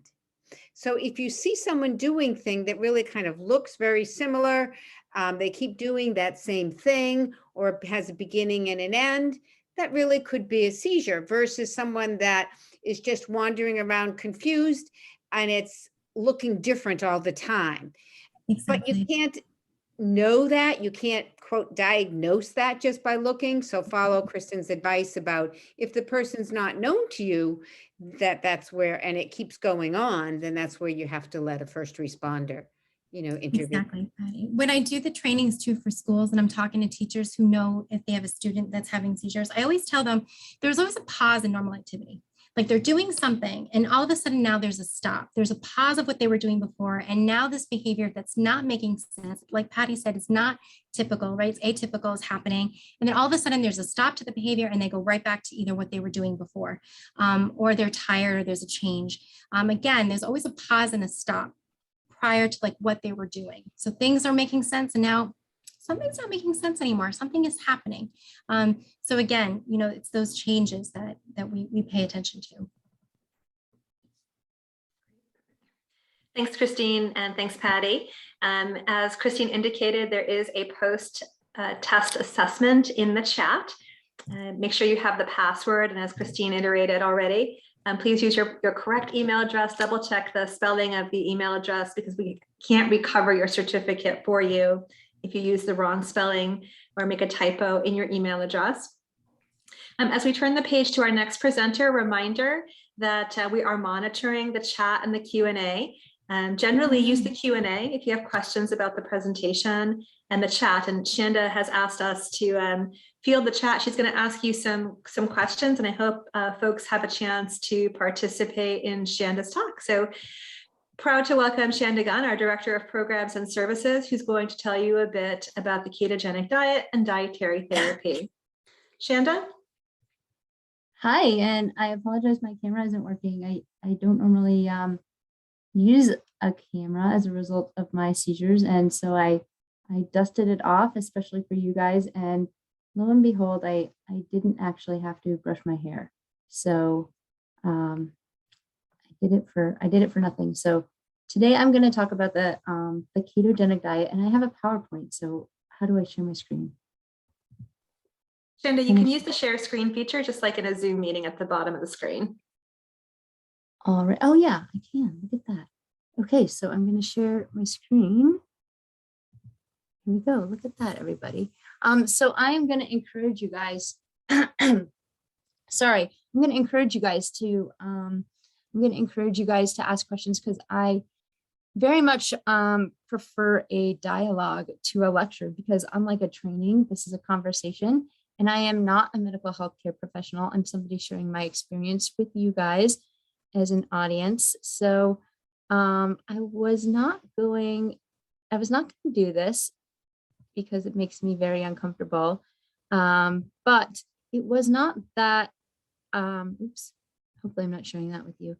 It wasn't that long ago that I was in a very similar environment as this. Patty remembers, I talked to her about it the other day, and Patty Schaefer had to actually kick me off stage gently. Kick is a violent word, but because I was in what's called non-convulsive status. And I have a video that I'll share with you guys of that tragic moment. Or maybe I won't, because I can't find it. But the reason I'm telling that story is because I want you guys to know that I am a patient, like most of you, who has epilepsy. I'm not a medical healthcare professional, and there have been times during my life where my seizures are wildly out of control, and it's devastating to suffer from epilepsy and to have those seizures. And I'm somebody who actually benefits from the ketogenic diet. So I'm not a medical health care professional who prescribes the ketogenic diet. So what we're going to talk about today is my knowledge over the last 10 years of the diet, but more so what it is like to be on the diet and to benefit from the diet. So those are the questions that we're going to talk about today. So it was at that same conference. How do I move slides? So it was at that conference. It was at the 2012, actually, Pipeline Conference, approaching our 10-year anniversary, where I also had a seizure on stage. And you guys can imagine how horrifying that is. Several people in the audience, and I had a tonic-clonic seizure on stage, and was appropriately removed. And I came back. I'm not sure if it was the next day or the same day. Confused. I don't remember much about the entire weekend, but I came back, and one of the few things I remember was I just so happened to walk in to hear Elizabeth Teal speaking, and she was speaking about epilepsy, dietary therapy, and epilepsy. And this was a slide that I saw. It was who, what, when, where, and why. And at the very bottom, you can see, in a very fuzzy, because it was pre-Zoom, pre a lot of things. In fact, you can see her entire lecture on YouTube, and it's very, very before things had evolved. And at the very bottom, it says, "What about adults?" And that's really all it took from me, was what about adults, and why not me? Medications are obviously not effective for me right now, to the extent that I wanted them to be, and why not me? So I there weren't any options for adults in Massachusetts where I lived. And so I was able to access care at Mass General and start at the time the low glycemic index treatment diet. And I went from uncontrolled seizures and probably about 3 tonic-clonics a day at times to I went almost a year seizure free within 3 weeks. So I think in this lecture or in this conversation that I hope we're going to have today, if I can reach one person in this audience to just have that kind of curiosity about treatment, enough to take the next step and find the level of care that I've gotten somewhere in their community or outside their community, and to have that effect on their life, I think that would be, as you can imagine, some significant meaning in my career. So the ketogenic diet has some stigma and then has this like brand new energy, right? Like a lot of people have heard about now the ketogenic diet. So it means all kinds of, excuse me. Excuse me. I have a lot of things going on top of everything else. I have a brand new VNS. So the ketogenic diet has a lot of brand new energy, and it means all kinds of crazy things. So what actually is dietary therapy? Who has asked that question? Has anybody asked that question yet, Susan? What kind of audience do we have here? Is anybody awake? Yeah, we're all here, Shanda, and I think you have a lot of people who are curious about the diet. Shanda, also, I appreciate that you have a cough. So while you're catching your breath, it might be easier for people to see your screen if you click on your screen where it says slideshow and click from current slide, because then we'll be able to see your slide. Yep, click there. Oop, go back one. Go back one. Go back. And press what? Click on slideshow at the top. I don't see that.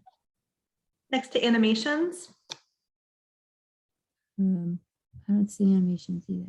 Okay, so across the top, it should say file, home, insert, draw, design, transition. Oh yeah, slideshow. Slideshow. And click from beginning to the left, go to the left. All right.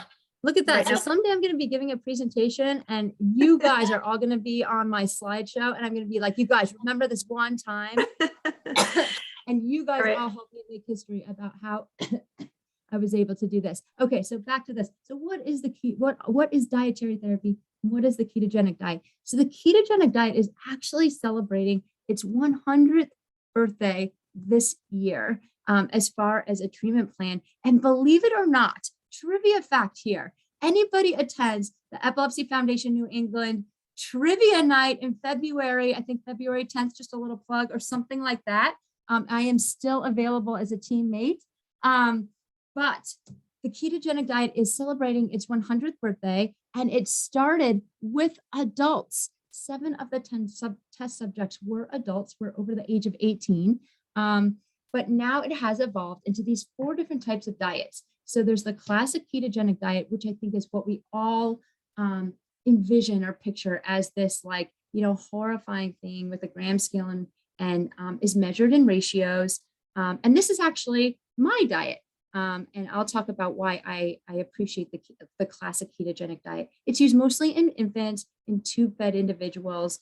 I appreciate the ketogenic diet. Well, I'll get into that after I explain all of them.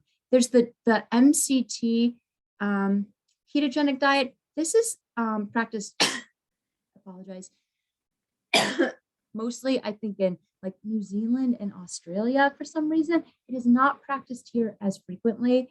I will tell you why. I take MCT as a supplement.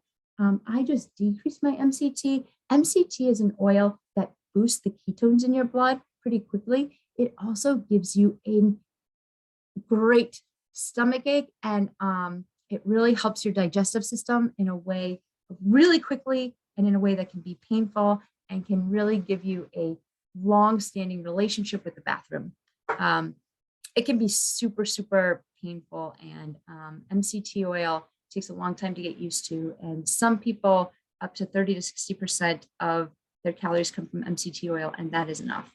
The modified Atkins diet is practiced in New England at certain hospitals, and it is you measure your carbohydrates in net carbohydrates.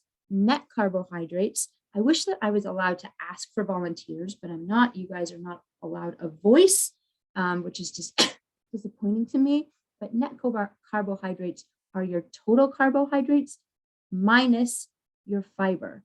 Now, I've noticed in these new diets, people who are using the ketogenic diet for weight loss, which is not a wrong thing, it is just not medicinal, are not allowed or are allowed to also subtract sugar alcohols. Time to take my medicine. In most hospitals or medical settings, we are not allowed or do not do that. Sugar alcohols can also give you that same relationship with your bathroom, and after a while, actually, frankly, just don't taste good. So we count sugar alcohols, even though they have not been proven to affect your blood sugar level. We do count them as carbohydrates. So they do total up in your total carbohydrate level. The difference between the modified Atkins diet and the ketogenic diet is that you have unrestricted protein. And that actually is a really big difference. Protein really totals up quickly. The low glycemic index treatment diet, you're allowed to eat foods underneath a glycemic index of 55. And you can find those, you can find that chart online. It's pretty easy. There are some fruits that you can eat, apples, berries, in small quantities. Your protein is also unrestricted. You measure your carbohydrates in total carbohydrates, so there's no math involved there. And usually you start around 40, whereas in the modified Atkins diet, you start around 20 because you're subtracting. To be honest, it kind of measures out to be the same. Both the modified Atkins diet and the glycemic index treatment, you're using household measures, so just measuring spoons and what do you call those, cups, versus a scale. And then you're supposed to be able to graduate to, like, if you are to go out to eat, excuse me, eyeballing it, so you're able to sort of have a good idea of sort of quantities using, say, your fist and whatnot to make it easier. Where do we stand with questions before I move on? Susan? I think you're all set, Shanda, to keep going. Okay.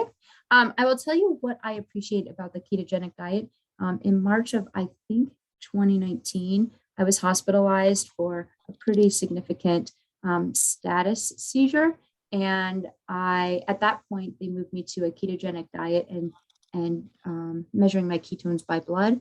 And the reason that I appreciate the ketogenic diet is actually, we'll go over how you calculate a ratio. But what happens, because you do not have unrestricted protein, is that you are actually allowed more vegetables. What you do when you calculate a ketogenic ratio is you calculate your net carbs. So just like you do in the modified Atkins diet, and you add your total protein to that number, then you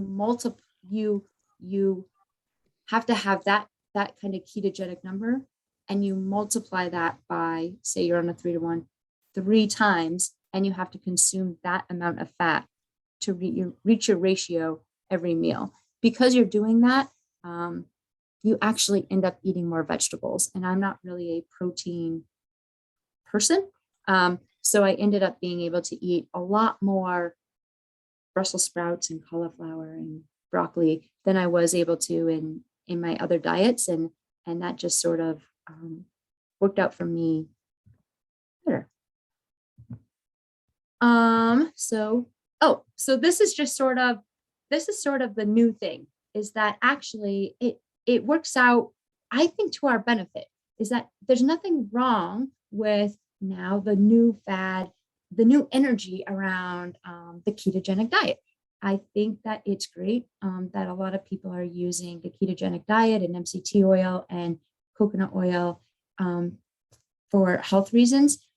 It just is, it's not a medical ketogenic diet. So there is a really, well, actually, to be honest, I don't really know the rules around the newer diets, but there is a difference. So products like these are not medical products. So you have to be careful. That being said, there are some new products that are available to people on epilepsy and that have made being on the ketogenic diet easier, because it has become such a big thing in the health world. I think sometimes we say with negativity, hey, that's not keto, because it's not medical. Just because it's not medical doesn't make it negative. It just is not something that we can appreciate. So this slide kind of shows us the difference between the different ratios. I want to side note that nobody eats these things, right? Like those green beans, right? Where even do you get those green beans? But it was the best I could do when I was looking. But it shows the difference between what a 4-to-1 ketogenic ratio would look like versus a 1-to-1 ketogenic ratio. A lot of people use cream as their fat. Something that I do, and I know I'm not the only one, is sometimes I decide on my meal and I supplement my fat with just oil. I take it through a syringe a lot of times versus trying to, soak my food. Just like I would take a medication. Medication is non-negotiable. Oil is non-negotiable, and I just put it in a syringe. But as you can see, the food, a lot more green beans with the 1-to-1, a lot fewer, basically of everything except cream with the 4-to-1. Something else you'll notice is that the food quantities sort of look small, don't they? And if I can imagine you guys all out in the audience, everybody is just shaking their head, yes, right? Enthusiastically, do that for me. Thanks, I appreciate it. What I want you to think about, as you're considering this diet and these really appeasing, these great looking plates. Again, nobody eats this, right? Like, who eats mustard? I don't even know why that's on there, right? But if you picture yourself ordering dessert, and you picture a cheesecake versus, I'm not even sure what other dessert, but maybe like angel food might be light and fluffy. You feel a lot. Or another really good example, I went out to dinner the other night and my daughter ordered, for whatever reason, a smoothie. I'm not sure, instead of like water or whatever. I think she did it by accident, frankly. But that's a lot thicker. That's like a dessert or part of your meal. And that's a lot what it feels like to drink or to eat foods that are heavy in fat. So you're full.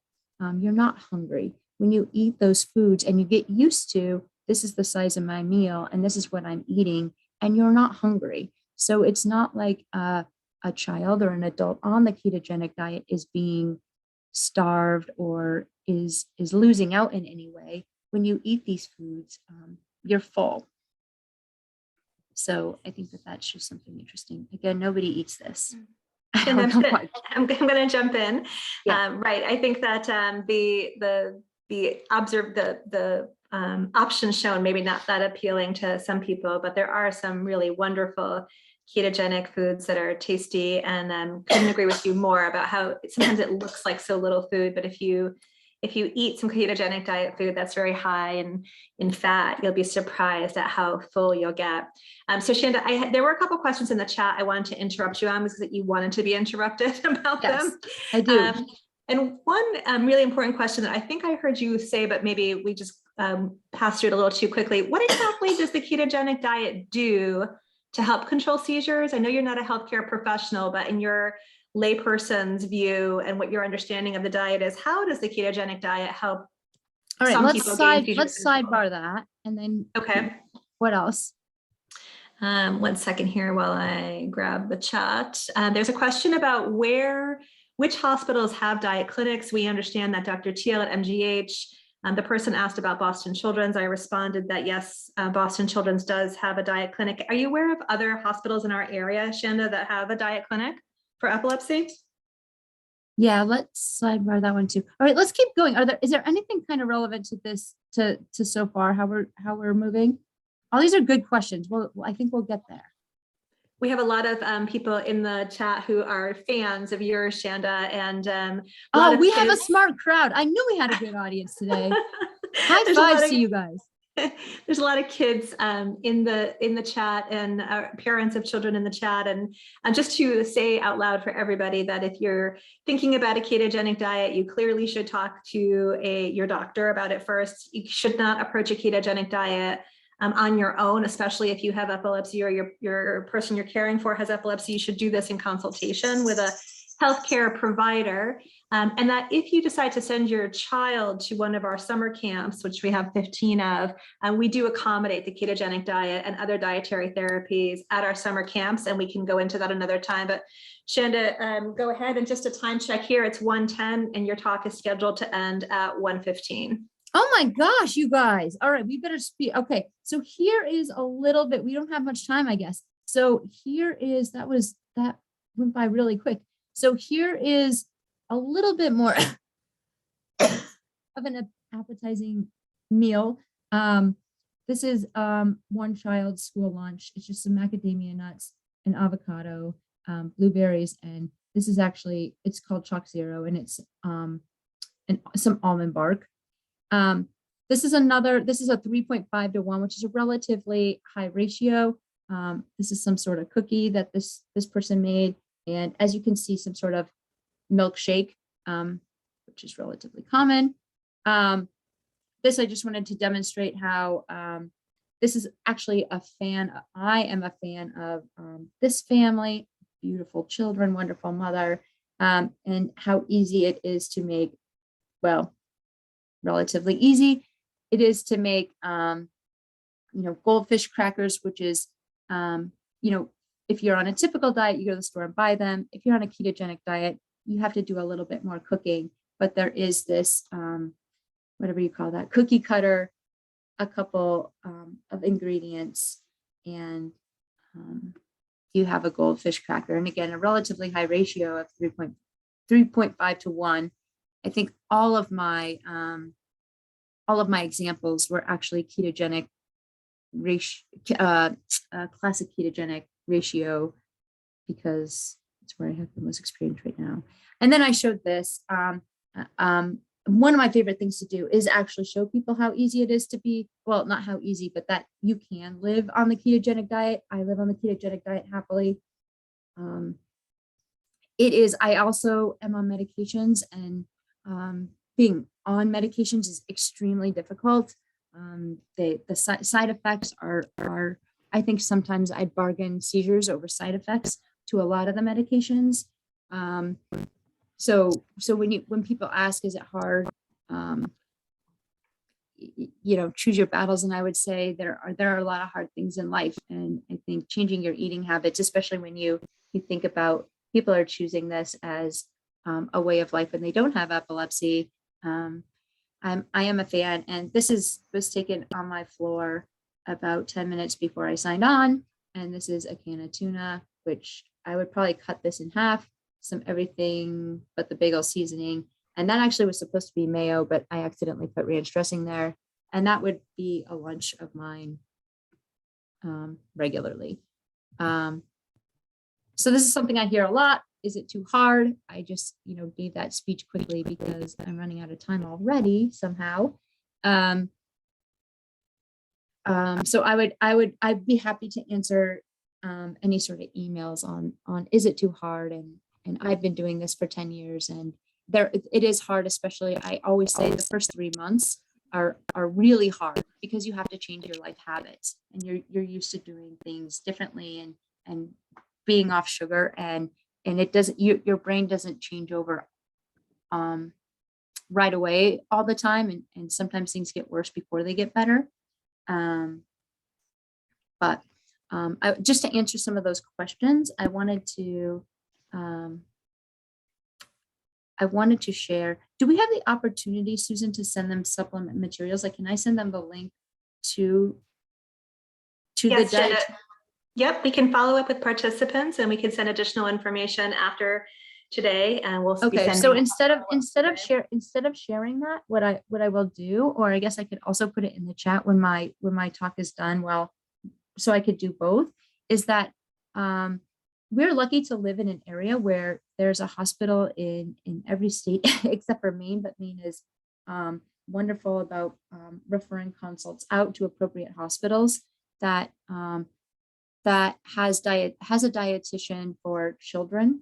There are hospitals, Boston Medical will see adults.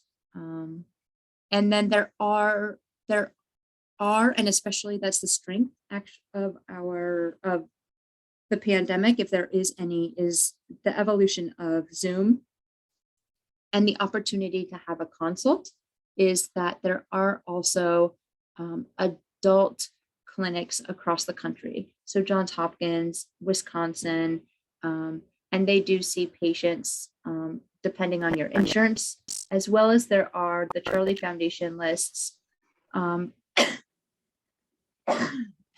private practices where a lot of dietitians, once they retire, basically offer their experience in epilepsy and the ketogenic diet. They offer their expertise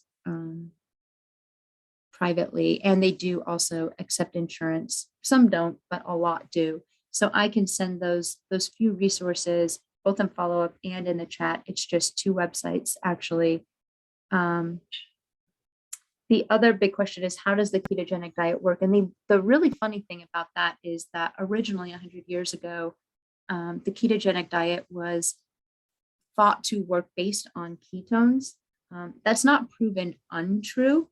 I measure my ketones via urine and blood. That's not a criteria for all ketogenic diets. So if you were to go on the ketogenic diet, most dietitians do not ask for you to do a blood draw daily or weekly. You know, of course, they draw your blood just like probably every 3 months, just like most neurology practices do.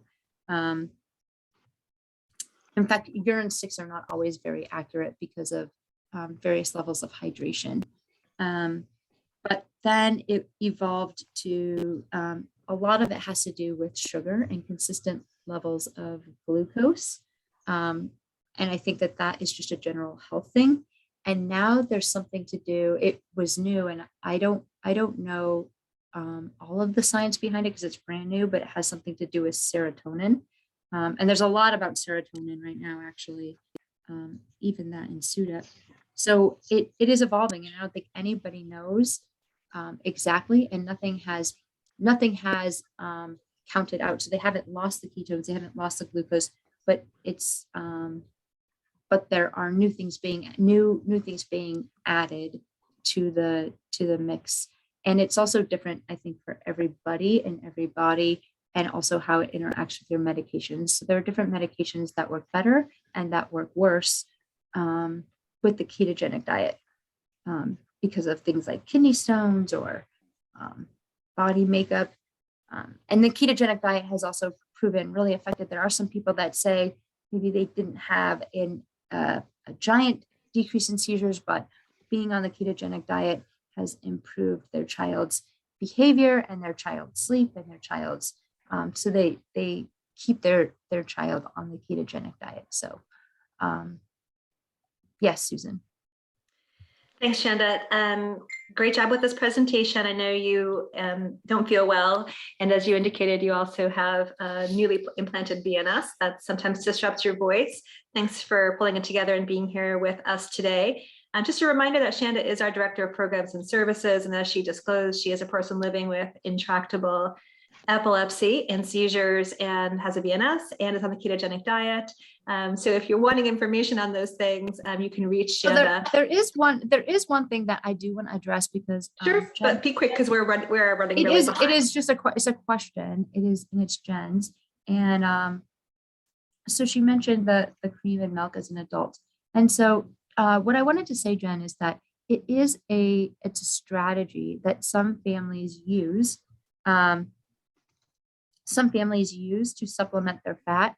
It's not necessary to be on the ketogenic diet. You don't need to drink cream. And in fact, there is a lot of research being done right now on people who are plant-based. They are plant-based ketogenic diet. So you can be, I don't know much about being a vegan, but you can be a vegetarian on the ketogenic diet. You can be dairy-free. There are people with all kinds of allergies and different lifestyles who are still able to meet their macros and on the ketogenic diet. And I do understand what you mean by, some people saying, or people who are not well educated in epilepsy and this and that, approaching you and saying things like, all you need to do in your struggle is, this one thing or this other thing. And I've been through that too. I remember being at a party and, with Susan, I specifically remember, someone coming up to me and saying, you just need to, I actually can't even remember what he told me you need to do, but it was some third, supplement that he thought I needed to take. And they don't know my journey and they don't know my highs and lows and the things I've had to go through. And that can be discouraging and sometimes even hurtful. And so I'm sorry that you've had to go through that and that people have used the ketogenic diet or things that they have heard or rumors they have heard to discredit the things that you've been through. The ketogenic diet is not for everyone. It's really worked well for me and it works well for a lot of people. But you do not need to drink cream to be on the ketogenic diet. And people use a lot of different treatments in the same way that maybe they use the ketogenic diet, kind of to discredit some of your challenges. I remember when CBD used to be the same thing. All you need to do is go smoke pot and you won't have epilepsy anymore. Or, some people even use religion, but the best thing you can do is stay the course and talk to your doctor. And if the ketogenic diet seems like something worth exploring for you, then I'd be happy to answer those questions. Go ahead, Susan. And Shanda, there are a couple questions in the chat and the Q&A that you might respond to after Bill starts his presentation regarding the specific question about a recipe ingredient. But there are other groups, and we'll follow up with the participants today and send you additional information after today's presentation about the ketogenic diet and ways that you can learn more and through Epilepsy Foundation New England and through other resources. With that, Shanda, thank you again, and I'm very happy to turn it over to one of our other wonderful team members, Bill Murphy, our Director of Advocacy and Public Policy, to talk to us about advocating for our community and ourselves. Bill, up to you. Great. Thank you very much, Susan. Hopefully everyone can hear me and see me. Are my slides showing? They are, Bill, and I just want to tell you something that I also mentioned to Shanda. If you click on the slideshow button at the top there, you're almost there with your cursor now, just where it says slideshow, there's a little red, one more up a little bit, one more up. Yep, and you see slideshow. Click on slideshow from beginning. There you go. Right. Okay, there you go. Now we can see it. We can see excellently now. Thanks, Bill.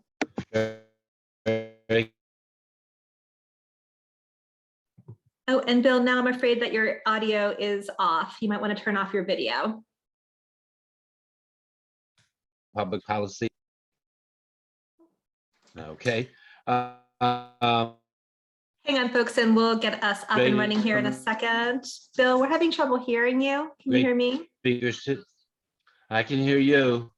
Okay, now I can hear you, but if you leave your video off, I think you'll be more clear. Okay, part of the problem, I think, is living on an island here. I apologize. This has been a problem. But as I was saying, you've heard.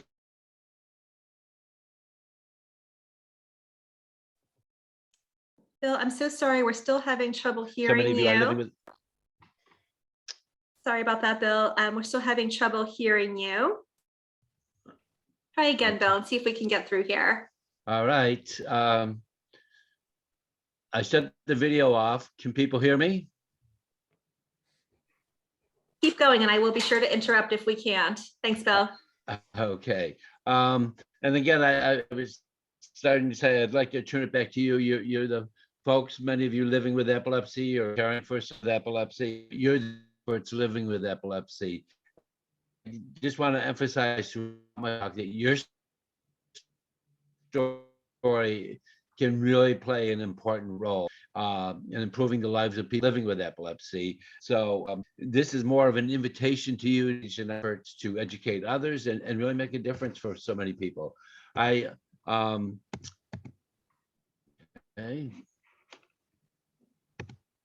Oh, my.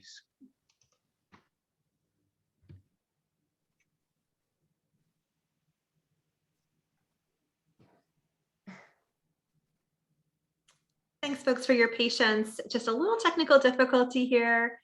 We are going to get back on track, Bill, where we see your first screen, but yes, there you go. Okay.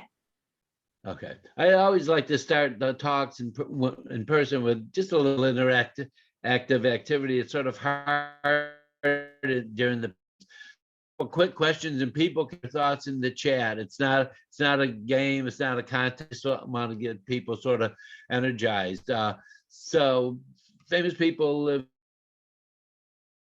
with epilepsy, who lived with epilepsy, who certainly made a difference. This American Idol, movie Purple Rain, and changing his name.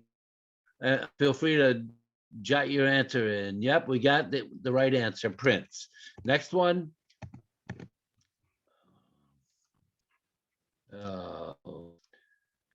26th President of the United States, teddy bear named after him. This is going to be an easy one.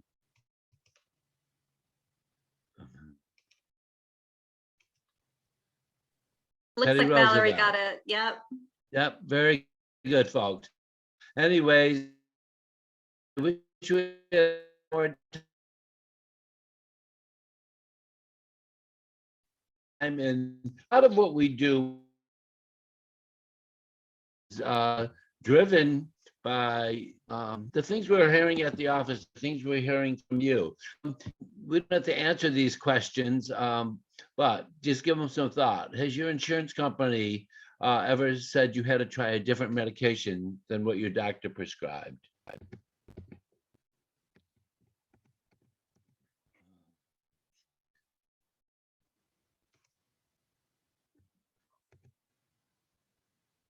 Okay, now I'm having problem with the. Bill, I'll tell you what people are writing in on the chat. So a number of people are saying yes, there's a no in there. Right. Okay. Have you ever been told you didn't qualify for a service or a program because of your epilepsy? I'm sorry, I'm having so much trouble here with this. Has your pharmacist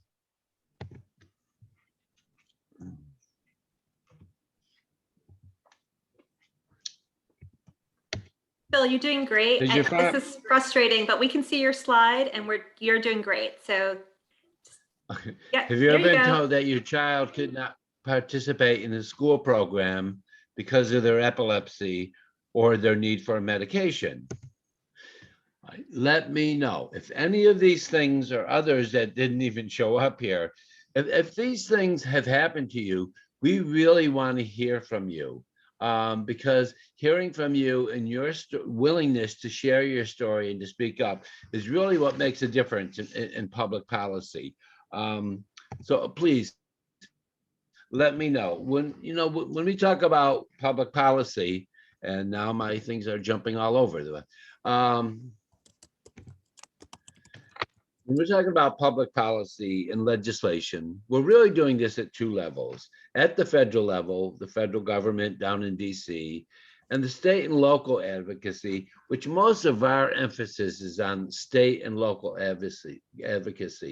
We work on legislation. We work on regulations like through probably the T or Medicaid or Social Security that may discriminate, what we feel discriminate against people with epilepsy. But most of our work is on local state legislation. And as you know, we now cover 5 states. And when I say we, it's not myself as director of advocacy. It's not just the staff. It's you folks, it's people living with epilepsy. We have over thousands of people in our 5 states signed up willing to lend their voice. And I'm going to talk a little bit more about how we want to sort of emphasize more opportunities for people to lend their voice. But again, we do it at the federal level, and most of that, the vast majority of that is dealing, is handled through our national office down in Landover, Maryland. We support those efforts, we weigh in on those efforts, but most of our work here is at the state and local advocacy. So what are our priorities? There's always challenges facing people living with epilepsy from the public policy arena. And what we focus on sometimes can change from week to week, depending on what the issue is. It seems we're hearing more and more about the barriers insurance companies are putting up for people to get the medication their doctor prescribed, or paying for their medication, or changing their coverage and no longer covering something, or their medication is no longer available. But all the things that we work on would fall into one of these 5 categories. Number one is probably what we spend the bulk of our time doing: ensuring access to quality health care that is affordable and physician directed, that your health care is directed by your doctors, your medical team, yourself, and not by insurance companies. As I said, there's more and more barriers being put up, it seems, by these insurance companies. So the bulk of what we do is helping to assure people have access to the treatments that they need. Secondly, we work to secure federal funding for epilepsy programs, research, treatments at the CDC, the NIH, FDA. Now, in the past, these CDC, these initials, acronyms, we may not be familiar with, but thanks to the pandemic, we certainly know what the CDC and FDA. But these are important federal agencies that need to be funded, not just during a pandemic time, but we work, and this is mostly with our national office, to secure federal funding for epilepsy programs. We talked about the school nurse program, community education and awareness. Much of these are funded and supported by the funds that we get from the CDC for our epilepsy programs. Much of the epilepsy research is driven or initiated at the NIH.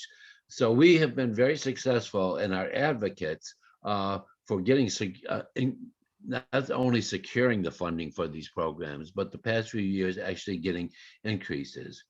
Third, we work to safeguard disability rights and end discrimination through awareness. Now, a lot of people will say, well, that's all taken care of because of the Americans with Disabilities Act.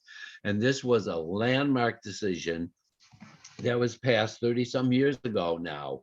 And it was monumental, and the Epilepsy Foundation was one of the leading forces in getting this bill passed. But that doesn't mean that there hasn't been attempts to sort of chip away at the ADA and other disability rights. So we need to be vigilant and watch and respond to those things to make safeguards stay in place. And also state and local level. When I said we have regular, we want to make sure that the programs that are there that our folks are entitled to, that they're not being discriminated against in accessing these services. Excuse me.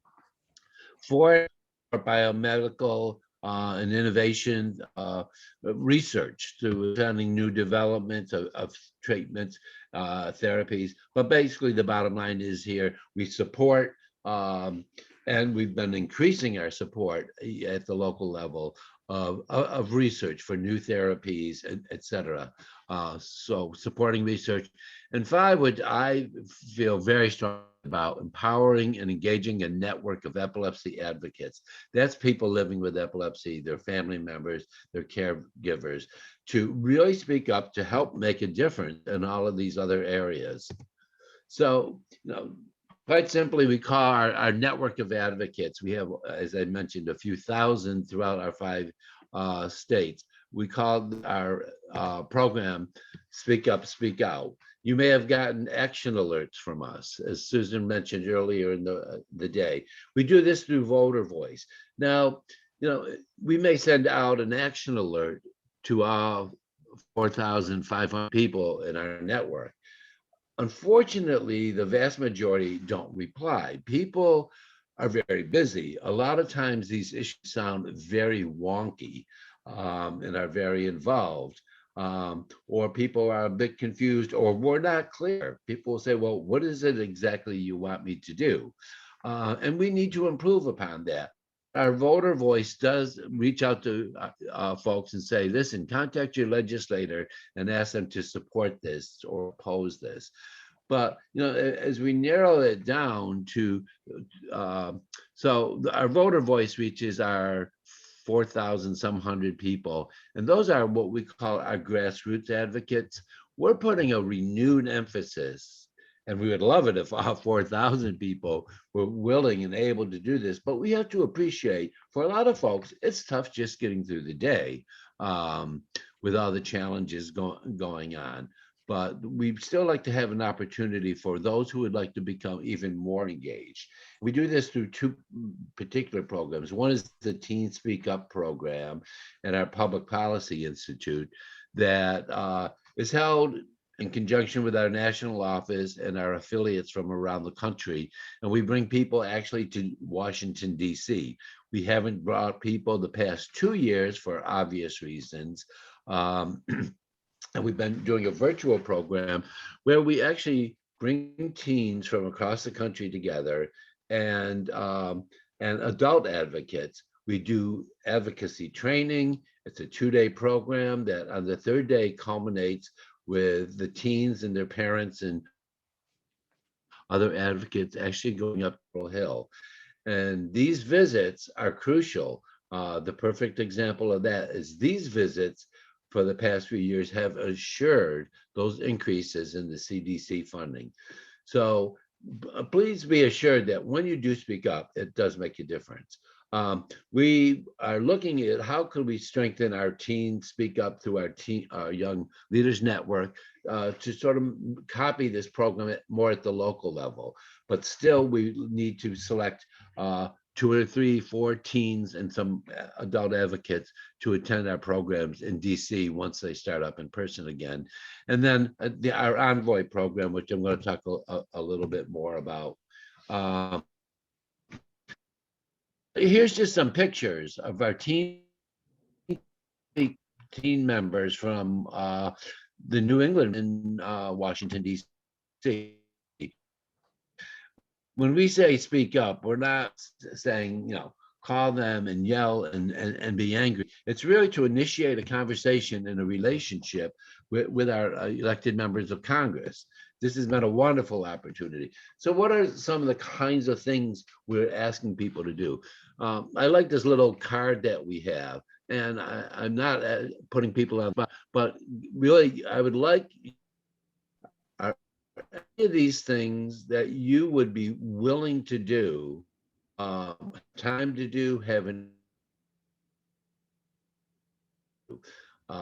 your legislator, call your legislator, write to your legislator, visit your legislator. No, we really would like to put a renewed emphasis and work with folks on helping them to build an ongoing relationship with their elected officials. So I think you've heard these things today. A lot of our public policy programs, initiatives rely upon your willingness to communicate with your elected officials. And 2 things we found when meeting with elected officials that really stick in their mind and makes a difference is sharing these key statistics. 1 in 26 people will develop epilepsy during their lifetime. Most people are not aware of just how common epilepsy is.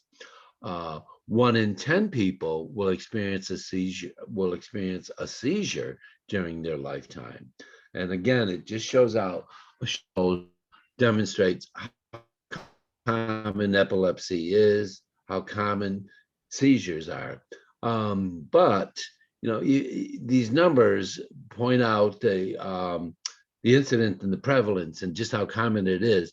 But oftentimes when we throw out these numbers, it's happened over and over that people will say, yes, I know someone with epilepsy. And it's happened very often throughout many of our meetings that people will discuss their own epilepsy for the first time with us. So again, here's just, if we were in person, we would do another interactive activity. Another number that really gets legislators' attention is how many people live with epilepsy in their state. We tell them 1 in 26 people have epilepsy, but if you can say I'm one of this many people in your state, that's another number that really makes a difference and sticks in legislators and their staff's mind. So this is just if people want to take a guess, putting in these numbers in order, go ahead. But moving ahead, it should be moving to the next slide. Well, the answers are E,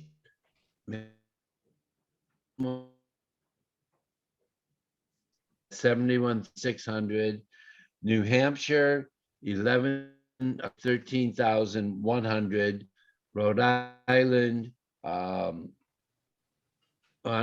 Island is 30,100, New Hampshire, 1,100, Vermont, the newest state added to our territory, is 6,300 people. This is the number of people, according to the CDC numbers, people living with epilepsy in these respective states. Can you still hear me, Susan? I can still hear you. And then for those of you doing math, it's 110,100 people in the 5 states we serve, which is a lot of people. And there you go, Bill, your screen is moving forward now. Okay. So I bring up these numbers 1, 27, and 10, the number of people. Public policy in our work is a numbers game. I always say public policy, trying to get legislation passed. You've heard all the stories. It's like watching sausage get made. It's as much an art as a sport. I love both the sport and the art of it. And much of our audience, in addition to folks such as yourselves and our members, much of our audience, in this case, our public policy arena, is our state legislators. So you'll see for each state that we provide our services in, the number of senators in your state with how long they serve, which is basically 2 years in each of our states. And the same for the state House of Representatives. So you will see how many representatives work at the Capitol in your state, in Augusta, Concord, Providence, Boston, Montpelier. Notice, I always like to point out, New Hampshire has 400 state representatives. That's the 3rd largest legislative body in the world. The first is our own US Congress. The second is the British Parliament. And then the next largest group is the New Hampshire representatives, 400 at their state house. So we have quite a large audience, and that's why we need as many people to join us who would be willing to contact your state legislator, your state representative. So these are the issues that we're working on. Now, I asked earlier, have you ever had this experience? Have you ever had that experience? And those kinds of experiences are very common, and not just for people with epilepsy, but for many people living with chronic conditions or disabilities. So we do have a benefit in many cases of working with other groups and coalition to work on these bills, to work on these legislations to get them passed. One of the main issues we're working on is getting bills passed that would prevent insurers from changing coverage of a drug mid-year. Many of you may have home insurance. Many of you may have car insurance. You know, you sign your policy each year, it's good into the following year. Health insurance, healthcare coverage is the only one I'm aware of that of the year, without much notice, they can say, oh, you know what, we're not covering that medication anymore. Or your copay is going to go up. Or we're changing the tier your medications on. It's going to cost you a lot more. So this is just fair. And insurance companies should not be allowed to do this. So we use a lot of wonky terms like non-medical switching, but these are real issues that affect people. Using a quality metric to determine coverage. This just means they're using a bunch of numbers and pitting people with disabilities and chronic issues and comparing them to, for lack of better words, totally healthy people, and saying, well, is there really value in covering this treatment? The federal government has determined that this is, or the federal insurers, Medicaid and Medicare, have said, no, you can't do that. But we need to make sure that the states don't do it either.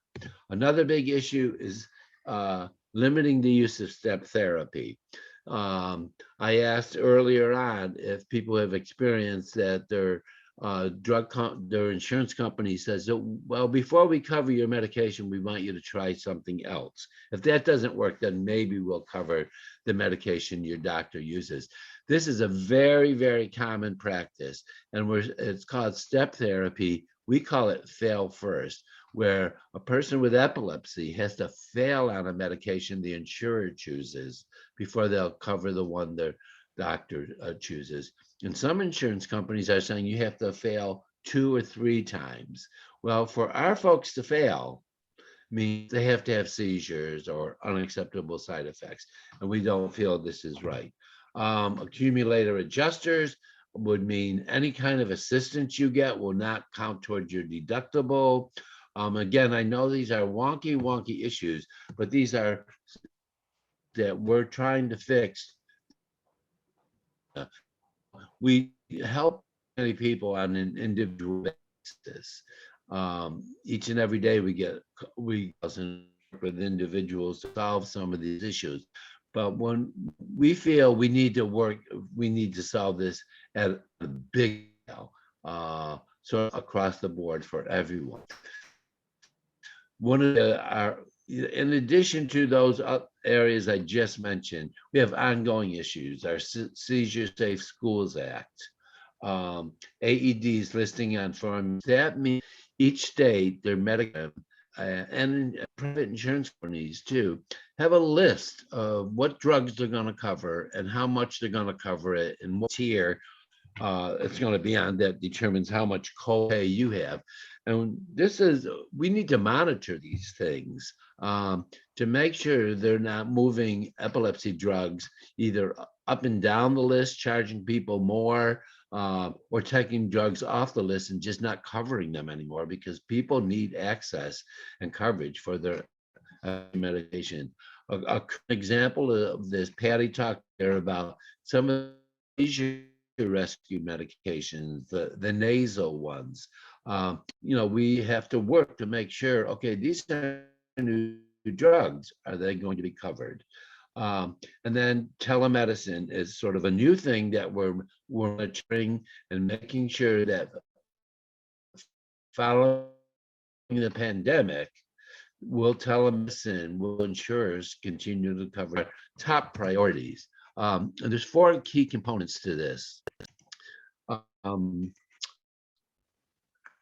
First one, this bill, which we're hoping to file in all 5 states. It's been filed in Rhode Island and Vermont this week. We're going into our busy season. Maybe you haven't heard too much from us in terms of action alerts. That's because other than Massachusetts, all the state legislatures have not been in session until now. They have all reconvened this week. So we're starting our busy season. So the Seizure Safe Schools Act, as I mentioned, has 4 key components, requiring all school personnel to complete seizure recognition and first aid response training. So all school personnel who have direct contact with students, they would be required to have basic seizure recognition and first aid training. Okay, let's go. Okay, the second requirement would require that a seizure action plan, I know Patty's talked about those, Christine mentioned those, that these action plans are part of every student living with epilepsy. If they're in school, that the seizure action plan is part of the student's file and made available to school personnel and volunteers responsible and working directly with that student. It doesn't help if it's solely in the nurse's office behind locked doors and nobody who's dealing with the child every single day doesn't have access to this seizure action plan. Third, it would ensure that all FDA medications prescribed by the student's doctor is administered to the student living with epilepsy. And this would include seizure rescue medications. The fourth component is it would provide age-appropriate seizure education programs and first aid to all students. Now, again, the key thing there is age-appropriate. For younger children, a number of speakers have referenced the My Friend Maddie program, which is very age-appropriate for elementary and primary grade students. And then it would become more detailed for older students. So these are the 4 seizure safe school, the 4 components of our Seizure Safe Schools Act. I'm trying to be very conscious of the time, and I'm talking fast and probably throwing a lot of information. Susan, do we have any questions or? Thanks, Bill. We do have a specific question about if a company hires someone with epilepsy, does the company need to provide first aid training first for its employees? No. The bottom line is the company is not required to. The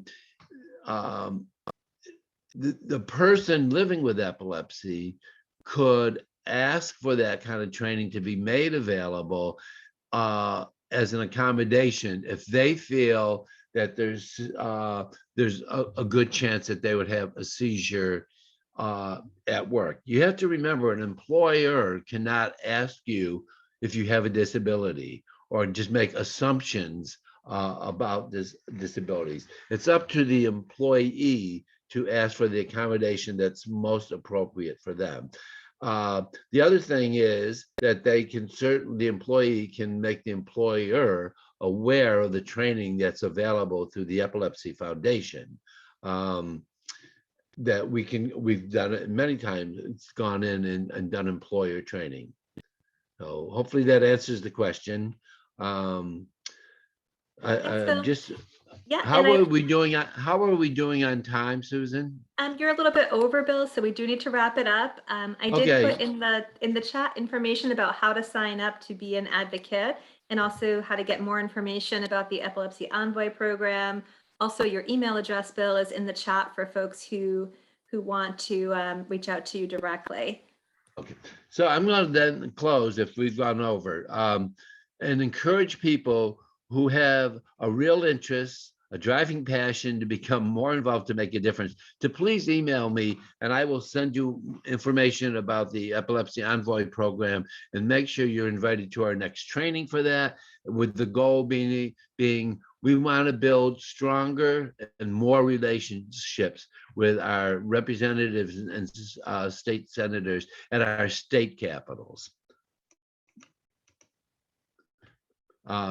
Again, reach out to me. There's my number, my email address, and I know we were out of time, so I can't take any questions, but if there are questions questions in there and we have your email address, I certainly will follow up with folks.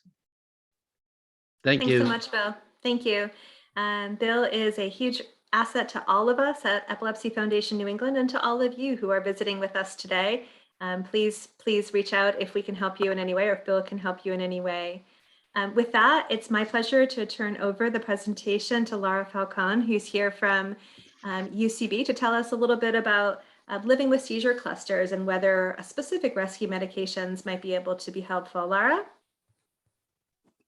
Thanks so much, Susan, and thanks to all of you at Epilepsy Foundation New England. This has been a really, really wonderful conference so far, so I'm honored to be able to join you. I am going to work to share my screen and also ask if Sarah can stop recording, because we're going to be able to offer this recording on your site, but as a separate